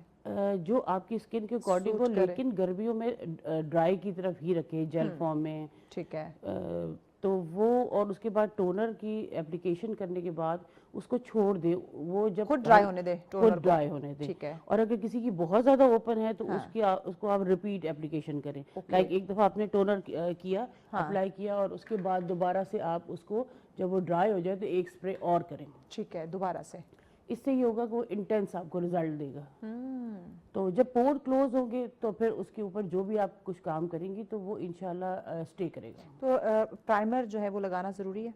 प्राइमर देखिए बेस करता है वो आप कौन सा लगा रहे हैं। ठीक है। सिलिकॉन बेस अगर आप लगाएंगे गर्मियों में तो वो बहुत अच्छा आपको इफेक्ट देगा। ठीक है। लेकिन मॉइस्चराइजर बेस नहीं होना चाहिए। Okay, moisturiser. वाटर बेस है, सिलिकॉन बेस है, ठीक है। वो आपको बहुत अच्छी अच्छा, फिनिशिंग कुछ देगा। लोग क्योंकि सन ब्लॉक तो बहुत ज्यादा जरूरी है, वो बहुत। चाहे सर्दियों की बात करें, गर्मियों की बात करें, हर वो वेदर के अंदर वो बड़ा इंपॉर्टेंट है। तो बिफोर मेकअप हम सन ब्लॉक भी लगाते हैं, तो मोस्टली सन ब्लॉक भी बड़ा वो चिपचिपी सा होना लग जाता है। एग्जैक्टली मैं भी जैसे बात की कि आपको स्किन के अकॉर्डिंग चीज चूज करनी है। क्योंकि चीज कोई भी जितनी अच्छी मर्जी होगी, अगर वो आपकी स्किन के अकॉर्डिंग नहीं है तो वो कभी भी आपको बेटर रिजल्ट नहीं देगी, अच्छे रिजल्ट नहीं देगी। बेटर रिजल्ट वो के देर लिए बाद लॉन्ग टर्म वो आपका लॉन्ग टर्म स्टे नहीं करेगा होगा। मेकअप। तो बेटर रिजल्ट के लिए अकॉर्डिंग स्किन ही आपकी चीजें जो भी आप यूज करें वो जरूरी है। ओके। जो बेस हम लगाते हैं, फाउंडेशन जो है, कुछ लोग वो स्टिक यूज करते हैं, कुछ लोग लिक्विड बेस यूज करते हैं, तो इस मौसम के अंदर आप कौन सी रेकमेंड करती हैं? देखिए बेसिकली उसको अप्लाई करने का प्रोसीजर है जी, कि आप उसको किस तरीके से अप्लाई करें। ओके। आपके पास ये नहीं है कि अगर किसी सिस्टर के पास मेरी लिक्विड बेस नहीं है तो वो नहीं लगा सकती, बेस नहीं बना सकती, या अगर स्टिक नहीं है तो नहीं बना सकती। आपको उसको लगाने का, अप्लाई करने का तरीका आना चाहिए। ओके।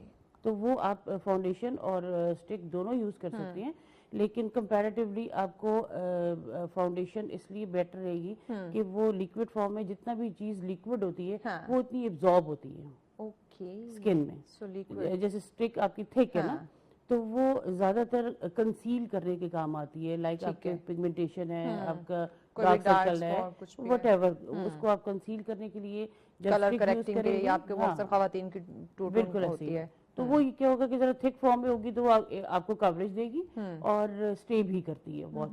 ओके, स्टिक का ये है, स्टिक का ये होता है। ओके।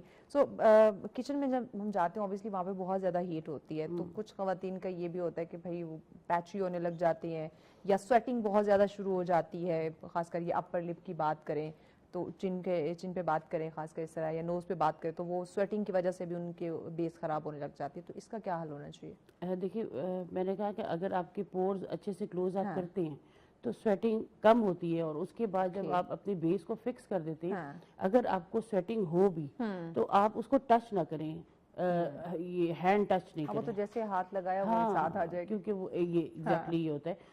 तो उसके लिए ये कि आप एक स्पंज रखें, ड्राई स्पंज, ड्राई, ओके, उसको वेट नहीं होना चाहिए। ठीक है। ड्राई स्पंज आपको जब भी आप टैप करेंगे, वो आपके जितना भी फेस पे स्वेटिंग है, कुछ भी है, पानी गिर गया, वट कुछ गिर गया, तो वो उसको एब्जॉर्ब कर लेगा और आपकी बेस एज इट इज रहेगी। किचन में अब ये तो साथ रखना पड़ेगा, हाँ, अगर चाहते हैं कि मेकअप सही रहे। हाँ, एक मतलब कि आप उसको स्पंज, प्लेन स्पंज, उसमें कोई पाउडर ना लगाओ, उसमें कोई भी चीज ना लगी हुई हो, तो वो आपको बेहतरीन फिनिश देता है। स्टेबल रहेगा। ठीक, आई मेकअप आजकल कैसा चल रहा है? ओवरऑल तो देखा जाए महविश के जो मेकअप की आजकल ट्रेंड है वो न्यूड पर है, कि कलर आपने अप्लाई किया है बट नजर ना आए, एक जो है अच्छी फिनिश हो उसकी, अदरवाइज इससे ज्यादा वो रंग बिरंगे नीला पीला खत्म हो गया हुआ है।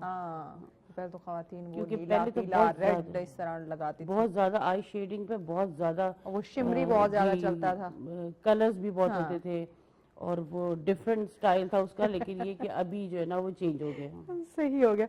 जिनकी बहुत ज्यादा ड्राई स्किन है, हम देखते हैं कि इवन इस मौसम के अंदर जहाँ हम कहते हैं नेचुरली ऑयल निकलना शुरू हो जाता है, और अच्छी खासी जो ड्राई स्किन है वो नॉर्मल हो जाती है, लेकिन मोस्टली मैंने इवन अपने फ्रेंड सर्कल में मैंने देखा है कि उनकी स्किन इस मौसम में भी बहुत ज़्यादा ड्राई रहती है। इवन अगर मेकअप किया हुआ है तो वो जैसे होता है ना, वो खुरदरा सा एक अजीब उसका वो टेक्स्चर होता है, वो नज़र आ रहा होता है, ड्राइनेस फील हो रही थी। एग्जैक्टली। तो इस सिचुएशन में वो खवातीन क्या करें जिनकी स्किन बहुत ही ज़्यादा ड्राई है और इस मौसम में भी वो नॉर्मल नहीं हो पा रही, तो उसके लिए वो मॉइस्चराइजर यूज कर सकती हैं, लेकिन ये है कि बहुत ज्यादा ऑयली ना हो, लेकिन आपके नीचे एक जो बेस है आपकी वो स्मूथ हो जाए। ओके, स्किन जो है स्मूथ हो जाए, ताकि जो बेस आप अप्लाई करें वो स्मूथली स्प्रेड हो, क्योंकि ड्राई स्किन पे स्प्रेड नहीं होती ना, आप जहाँ लगाते हैं वो वहीं पे स्टिक हो जाती है। तो वो आप उसके लिए ये है कि नीचे अच्छा मॉइस्चराइजर कोई लगा लें, और उसको थोड़ी देर मसाज करें, जितना वो एब्जॉर्ब हो जाए इतना एब्जॉर्ब करके उसके बाकी जो है उसको वाइप करते हैं। नहीं, ये चीजें डिपेंड कर रही होती हैं आपकी स्किन के रूटीन पे, आपका मेकअप सारा उस पर डिपेंड है। बिल्कुल, देखिए कोई भी चीज एक दिन में ठीक नहीं हो सकती, वो जादू तो नहीं है कि वो एक दिन में ठीक हो जाए। तो उसके लिए आपको ऑफ कोर्स कंटिन्यूसली वर्क करना पड़ता है, क्योंकि जैसे एक पौधा आप लगाते हैं, उसको अगर आप पानी नहीं देंगे, उसको धूप से नहीं बचाएंगे, तो आप सोचिए उसका क्या हाल होगा। पानी से याद आया, स्किन को हाइड्रेट रखना कितना जरूरी है, बहुत ज्यादा जरूरी है। जो ये ड्राइनेस आप कह रही हैं, किसी की स्किन इतनी ड्राई हो जाए, तो उसकी रीजन यही है कि उनका जो स्टमक है वो प्रॉपरली हाइड्रेट नहीं है, प्रॉपरली आपकी बॉडी हाइड्रेट नहीं है, इस वजह से आपके फेस पे ड्राइनेस आ रही है या बॉडी पे ड्राइनेस आ रही है। अच्छा, ये इस मौसम के अंदर जब हम पानी इतना ज़्यादा पी रहे होते हैं, या हम देखें तो कितने कुदरती तौर पे कितने फल ऐसे आए हुए हैं जो जिसमें ज़्यादा जो मिकदार है वो पानी की है, मतलब वी आर ब्लेस्ड अल्हम्दुलिल्लाह। तो इसके बावजूद अगर स्किन आपकी डिहाइड्रेट हो रही है तो इट मीन क्या बहुत ही ज़्यादा लापरवाह है। ऑफ कोर्स, क्योंकि एक तो होता है कि चले हम कहें कि सर्दी है, दिल नहीं कर रहा पानी पीने को, या फ्रूट्स हम नहीं खा पा रहे, तो एक चीज़ के चले हमने मौसम ऐसा था कि दिल नहीं किया, लेकिन इस मौसम में तो हम बहुत ज़्यादा पानी का इंटेक कर रहे होते हैं, क्योंकि बॉडी की नीड है, आपका ज़्यादा हिस्सा पानी पे जो है वो आपका जिस्म जो है वो पानी पे मुश्तमिल है, तो इट मीन कि आप तो वो हद दर्जे के लापरवाह फिर तो। बिल्कुल ऐसे ही है। लोग ये समझते हैं कि 5-6 गिलास पी ले तो वो पूरे हो जाते हैं, तो ऐसा नहीं है। गर्मियों में तो हमें डबल हो जाती है स्वेटिंग जी हाँ, स्वेटिंग की वजह से। तो पानी का तो बहुत जरूरी है। आप डायरेक्ट एक पानी सिंपल पीना, और जो भी फ्रूट्स आप यूज करें वो वाटरमेलन है, मेलन है, इस तरह की जितनी भी आप फ्रूट्स लेंगे तो वो वाटर बेस ही हैं ऑब्वियसली, और वो बहुत ही अच्छी है आपकी स्किन के लिए। अच्छा, बिफोर मेकअप खासकर इस मौसम के अंदर अभी तो उन खवातीन ने भी रेगुलर मेकअप करना है जो कभी कभी मेकअप करती थी, क्योंकि ऑब्वियसली ईद मिलन पार्टी चल रही होती है, अभी भी घर में मेहमानों की जो है ना वो आमदरफ्त का सिलसिला जारी होता है, या हमने कहीं किसी का मेहमान बनना होता है, तो वो खवातीन भी रेगुलर बेस पे जो है वो मेकअप करना शुरू कर देती है, जो कभी कभी मेकअप करती हैं। तो क्या बिफोर मेकअप हम वो जो आइज फेशियल है वो कर सकते हैं ताकि पोर्स हमारे श्रिंक हो जाए? देखिए आइस मैं कभी भी डायरेक्ट आपको फेस पे अप्लाई करने के लिए नहीं कहूँगी। ठीक है। उसको आप किसी न किसी जैसे टॉवल में किसी जब वो बाउल हाँ, में वो जो पानी ऐड करके वो आप उसमें हाँ वो भी क्यूब्स कर डाल सकते दें। हैं। और उसके बाद ये कि उसको आप टॉवल से या किसी चीज़ से रैप करने के बाद आप आइसिंग करें।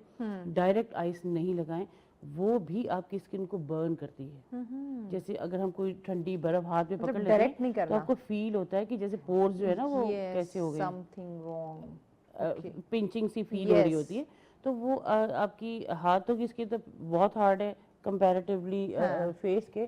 तो फेस पे डायरेक्ट उसकी एप्लीकेशन जो है वो कभी कभी ऐसा होता है कि वो खराब भी करती है। हार्मफुल तो होती है। उसको हमेशा टॉवल में रैप करके लगाएं। बट बिफोर मेकअप ये अच्छी है। अच्छी है, लेकिन पता नहीं शायद मुझे ऐसा फील होता है कि जब आप इतना एकदम से कोल्ड कर देते हैं फेस को, मतलब ठीक है? एज एक्सपर्ट आप क्या सजेस्ट करती जी, हैं? जब आप स्किन को एकदम से इतना कोल्ड कर देते हैं और उसके बाद आप उसको छोड़ते हैं और वो वार्म उस पे जाता है एटमॉस्फेयर में, जी। तो मेरा ख्याल है कि वो ज्यादा रिएक्ट करती होगी। I think so. तो मैंने कभी आइसिंग को बिफोर मेकअप नहीं अप्लाई किया। ठीक है, आफ्टर हम कर हाँ, लेंगे। आफ्टर करें, आप डेली केयर में करें, वो तो ठीक है। लेकिन उससे पहले करते हैं लोग, मैंने सुना भी है कि लोग करते हैं, बट ये कि मैं प्रेफर नहीं करती ठीक है। कि आप इस तरह से उसको एकदम से एक इतनी कोल्ड दे दें, आपके स्किन को कूल कर दें और उसके बाद जो है वो एकदम से आप गर्मी में चले जाए। तो मैं समझती हूँ कि वो डिफरेंस आएगा, उसका वो एक साइड इफेक्ट हो सकता है। जी, यानी जी। आफ्टर मेकअप, यानी कि जब आप मेकअप साफ कर रहे हैं तब हाँ, फिर अगर कर आप वो सकते कर हैं, लें फिर तो कर इट्स सकते हैं, बेटर। लेकिन हमेशा आइस को आप टॉवल में रैप करें। टॉवल में डायरेक्ट अप्लाई जी, डायरेक्ट नहीं अप्लाई करना। नहीं ठीक हो गया। जी। स्किन केयर जो हमारी रूटीन है या मेकअप रिमूव करने का जो एक तरीका होता है वो भी बता दें, और किस तरह हमें अपनी स्किन को नीट करने चाहिए फिर बाद में, क्योंकि हम ऑब्वियसली मेकअप है वो 4 घंटे 8 घंटे पूरा पूरा दिन रहा है, उसमें हमने किचन में भी ऑब्वियसली काम किया है, तो एक तशद्दुद शदीद वाला स्किन के साथ हुआ हुआ है, तो अब उसकी केयर ऑब्वियसली बहुत ज़्यादा ज़रूरी है। तो मेकअप रिमूव कैसे किया जाए, फिर मुकम्मल क्लीन जो है वो किस तरह से किया जाए, इस पे बात करते हैं। हमें एक ब्रेक लेनी है,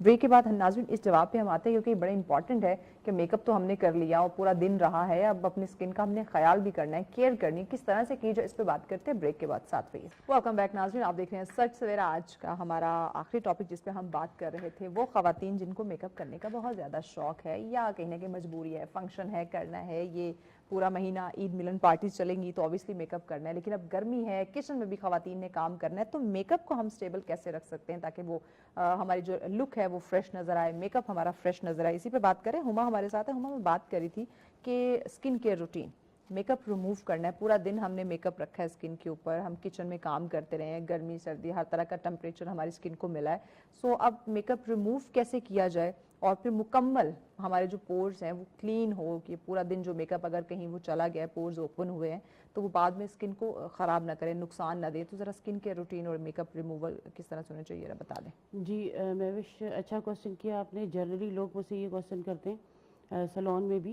कि हमें अपना मेकअप रिमूव कैसे करना है। एक तो मेकअप रिमूवर आपका मार्केट में अवेलेबल है, ठीक है, आप उसको आई पैड पे डालें और उस पर आप कर सकते हैं, रिमूव कर सकते हैं उसे। जो सेकंड ऑप्शन है वो, अगर आप कोकोनट जो ऑयल होता है उसका अच्छे से मसाज करें जी, और उसके बाद रब करें, ठीक है, तो वो भी एक अच्छा रिमूवर है और आपको साथ साथ वो मॉइस्चराइज भी कर होता है, स्किन को ड्राई नहीं करता, ठीक है, और क्लीन भी करता है। ओके। उसके बाद आप एक दफ़ा क्लिनजर उसके बाद ज़रूर करें, ठीक हो गया, क्योंकि जो ऑयल है वो आपको हेल्प तो करेगा इस क्लीन करने में, लेकिन जो 100% क्लिनजिंग होगी वो आपके क्लिनजर से ही होगी।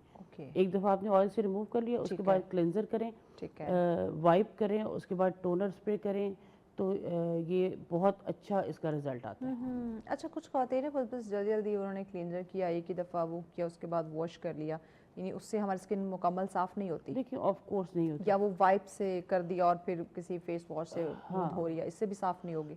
अच्छा है, देखिए हो जाती होगी, क्या कर रहे हैं आप, कौन सा फेस वॉश है, मे भी हो जाए, लेकिन एक आपकी 100% जो सेटिस्फेक्शन है ना, वो उस ये रूटीन आप रखेंगे तो उससे आपको सेटिस्फेक्शन होगी, तो ज़्यादा जो है बेहतर हो वो सकता डीप है। क्लींजिंग, डीप क्लींजिंग, यानी कि डीप क्लींजिंग बहुत ज़्यादा ज़रूरी है। یہ جیسے ہم دیکھ رہے ہیں کہ عید کے پہلے خواتین نے دھڑ دھڑ سیلون کا رخ کیا, جو رش تھا وہ ہم نے دیکھا.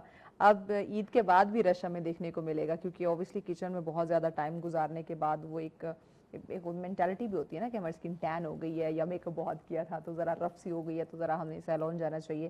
تو ڈفرینٹ فیشلز اوبیسلی ہیں, تو کون سا فیشل آپ زیادہ ریکمینڈ کرتی ہیں کہ اگر آپ چاہتے ہیں کہ پھر سے آپ کی اسکن جو ہے ذرا فریش ہو جائے, اگر آپ کو رف فیل ہو رہی ہے تو فیشل کون سے اچھے ہیں؟ بہت ساری آپ کو پتہ ہے پروڈکٹس, بہت ساری ورائٹی, بہت ساری مشینز جو ہیں اب انٹروڈیوس ہو گئی ہیں.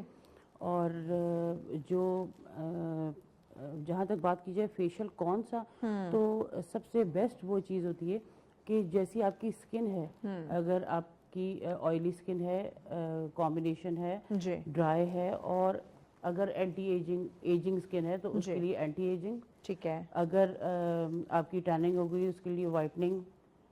اسی طریقے سے آپ کے جو فیشلز ہیں وہ آپ کی اکارڈنگ اسکن جو ہے اس کی کٹ بنا دی جاتی ہے, اس کی پروڈکٹس رکھ دی جاتی ہیں تاکہ وہ آپ کو ساتھ ساتھ آپ کی صرف کلینزنگ یا اسکربنگ ہی نہ کرے, وہ ساتھ ساتھ آپ کی جو آپ کی اسکن کی کیئر ہے وہ بھی کریں. اگر ہم ایجنگ اسکن ہے اور ہم اینٹی ایجنگ یوز کر رہے ہیں پروڈکٹ تو وہ آف کورس آپ کی اسکن کو بھی بیٹر کرے گا. یہ صرف اونلی آپ کا فیشیل نہیں ہوگا, وہ ایک آپ کی ٹریٹمنٹ ہو جائے گی. تو یہ اس وجہ سے میں ہمیشہ ہی یہ ریکمینڈ کرتی ہوں کہ جب آپ جیسے کلائنٹ میں سے کال پہ پوچھتا ہے یا میسیج پہ پوچھتا ہے, میں کہتی ہوں آپ جب تک تشریف نہیں لائیں گے میں آپ کی اسکن دیکھوں گی, میں آپ کو بتا نہیں سکتی. تو وہ دیکھ کے جو ہم سجیسٹ کر سکتے ہیں وہ آف کورس بلائنڈلی نہیں سجیسٹ ہو سکتا. اچھا, اٹ مین کہ بہت ساری خواتین گھر میں خود بھی فیشل لے کے کر لیتی ہوں گی, تو اٹ مین اس سے ذرا اوائڈ کرنا چاہیے, آنٹی لال نے صاحب نے پوچھا نہ ہو اپنی ایکسپرٹ سے. ہاں, اس میں دیکھیں آپ خود فیشل میں اسپیشلی جو فیشل مساج ہے وہ خود آپ نہیں کر سکتے, کیونکہ پریشر ہوتے ہیں نا, پریشر ہوتے ہیں, اینگل ہوتا ہے, تو وہ اس کی اکارڈنگ کرنا ہوتا ہے. پھر دوسرا سب سے زیادہ جو امپورٹنٹ چیز ہے وہ آپ کا ہے اپورڈ مساج ہے. آپ جب نیچے کی طرف مساج کریں گے اور لٹکے تو سیگی ہو جائے گی اسکن. جی, تو وہ اپ لفٹ جو ہے مساج جو ہے آپ کا, وہ کسی بھی ایج پہ ہو وہ ہمارا لفٹنگ مساج ہی ہوتا ہے, تاکہ جو اسکن ہے وہ اپنی جگہ پہ اسٹیبل رہے. اوکے, سو یہ آپ کے کچھ پریشر پوائنٹس ہوتے ہیں بالکل, یا آپ کے ایک پراپر طریقہ ہوتا ہے کہ آپ نے کس طرح سے فیشل اور ہم جسٹ فیس کا نہیں کرتے, اس میں آپ کے شولڈرز, اس میں آپ کی نیک, بیک, پریشر پوائنٹس ہوتے ہیں. جی جی جی وہ انکلوڈ ہوتی ہے, کیونکہ آپ کا صرف یہاں پہ وینز نہیں ہے, وہ وینز آپ کی نیچے باڈی سے آ رہی ہیں obviously, اور وہ ان کو آپ نے کہاں آپ نے پریشر پوائنٹ دینا ہے, کہاں آپ نے اس کو بلڈ سرکولیشن کا فلو زیادہ کرنا ہے, اس کا مساج کیسے, تو یہ بڑے ڈفرینٹ چیزیں ہیں. اچھا, ایسا بھی ہو سکتا ہے نا کہ اگر فار ایگزامپل کوئی غلط آپ نے پریشر پوائنٹ ایسا جو ہے فیس کا آپ کا وہ ہو گیا ہے, آپ نے اس کو پریس کر دیا تو آپ کی ایکنی ایکٹیو ہو سکتی ہے. ایکنی ایکٹیو ہو سکتی ہے, آپ کی کسی بھی وین پہ پریشر آ سکتا ہے, اور وہ زیادہ آئے تو وہ رپچر ہو سکتی ہے, مطلب کچھ بھی ہو سکتا ہے. تو اس میں سب سے اچھا یہ ہے کہ آپ ایکسپرٹ سے ہی رابطہ کریں تو زیادہ بہتر ہے. ڈیلی کیئر اپنی ضرور کریں, جیسے جو ہم ہوم کیئر ہے رات کو سوتے ہوئے صبح اٹھتے ہوئے, بٹ یہ ہے کہ جو انٹینس آپ کی ٹریٹمنٹس ہوتی ہیں نا وہ آپ ایکسپرٹ سے ہی کریں. ایکسپرٹ سے, وہ گھر میں آپ ایکسپرٹ بننے کی کیونکہ دیکھیں اگر آپ پروڈکٹ بھی لے آتے ہیں تو وہ پروڈکٹ بھی ضائع ہو جائیں گے, کیونکہ آپ اس کو اس طریقے سے اپلائی نہیں کر سکتے جس طریقے سے کوئی ایکسپرٹ اپلائی کر سکتا ہے. پھر خواتین بہت ساری یہ بھی کہتی ہوں گی نا آپ کو کہ میں گھر میں بھی یہ پروڈکٹ لگاتی ہوں لیکن وہ گلو نہیں آتا. ایگزیکٹلی وہ گلو تو تب آئے گا نا جب پراپر آپ اس پریشرز پہ کام کریں گے. بالکل ایسے ہی, یا ایک ٹیکنیک کے ساتھ آپ جو میک اپ کر رہے ہوتے ہیں.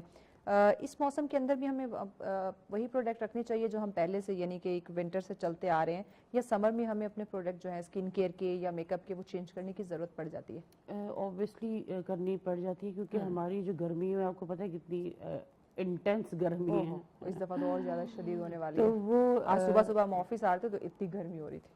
تو وہ اس کے لیے تو آف کورس آپ پروڈکٹ چینج کریں گی. جو آپ سردیوں میں یوز کر رہے ہیں وہ آپ گرمیوں میں نہیں یوز کر سکتے, ورنہ آپ کی اسکن ڈرائی ہو جائے گی.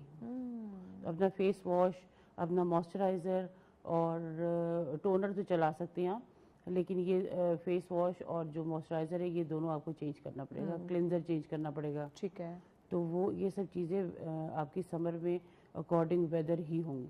और ये जो बेस वगैरह है या इसको भी change- बेस का भी डिफरेंस आएगा, हाँ। क्योंकि हम मॉइस्चराइजर बेस नहीं लगा सकते। आप लगाएंगे तो वो जो लोग कंप्लेन करते हैं ना कि क्रैकी हो गया, हाँ, वो पैचेस क्रैकी पड़ गए इसीलिए आ गए। पैचेस पड़ते हैं ड्राई स्किन पे। ओके। अगर आपने आपकी एक्स्ट्रा ड्राई स्किन है हाँ। और आपने ऊपर ड्राई स्किन का ही लगा लिया, बेस लगा ली, बेस लगा तो ली। वो पैची हो जाता है। ओह। लेकिन जो क्रैक्स आते हैं वो आपकी उस स्किन पे आते हैं जो जिसमें मॉइस्चराइजर ज़्यादा हो जाता है और आप उसको फिक्स नहीं करते हैं। अच्छा, बहुत सारी इवन देखी मैंने ख़वातीन, उनके अंडर आई बहुत ज़्यादा क्रैक्स हुए होते हैं, या उसकी क्या वजह है? देखिए, आपकी जो अंडर आई स्किन है वो सबसे थिन स्किन है।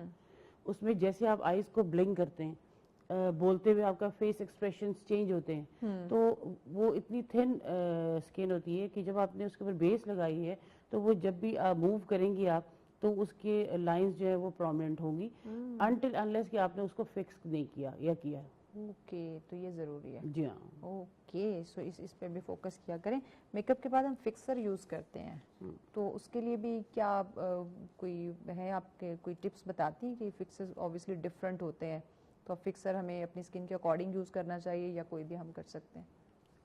देखिए, फिक्सर जो है वो सिर्फ एक ही काम करता है कि जो भी आपने मेकअप कर लिया है उसको वो अपनी जगह स्टे रखेगा, फिक्स करेगा। यस। और एक्चुअली इसमें एक चीज़ होती है, एक होता है फिक्सर और एक होता है मेकअप सेटिंग के लिए जो यूज़ सेटिंग स्प्रे। ठीक है। सेटिंग स्प्रे जो है वो डिफरेंट चीज़ है, वो आप अपने ड्यूरिंग जो आप स्टेप्स कर रहे होते हैं अपने मेकअप के, उसमें भी यूज़ कर सकते हैं। लेकिन जो फिक्सर है वो आपका सिर्फ लास्ट में ही यूज़ होगा, वो आप सेंटर में यूज़ नहीं कर सकते।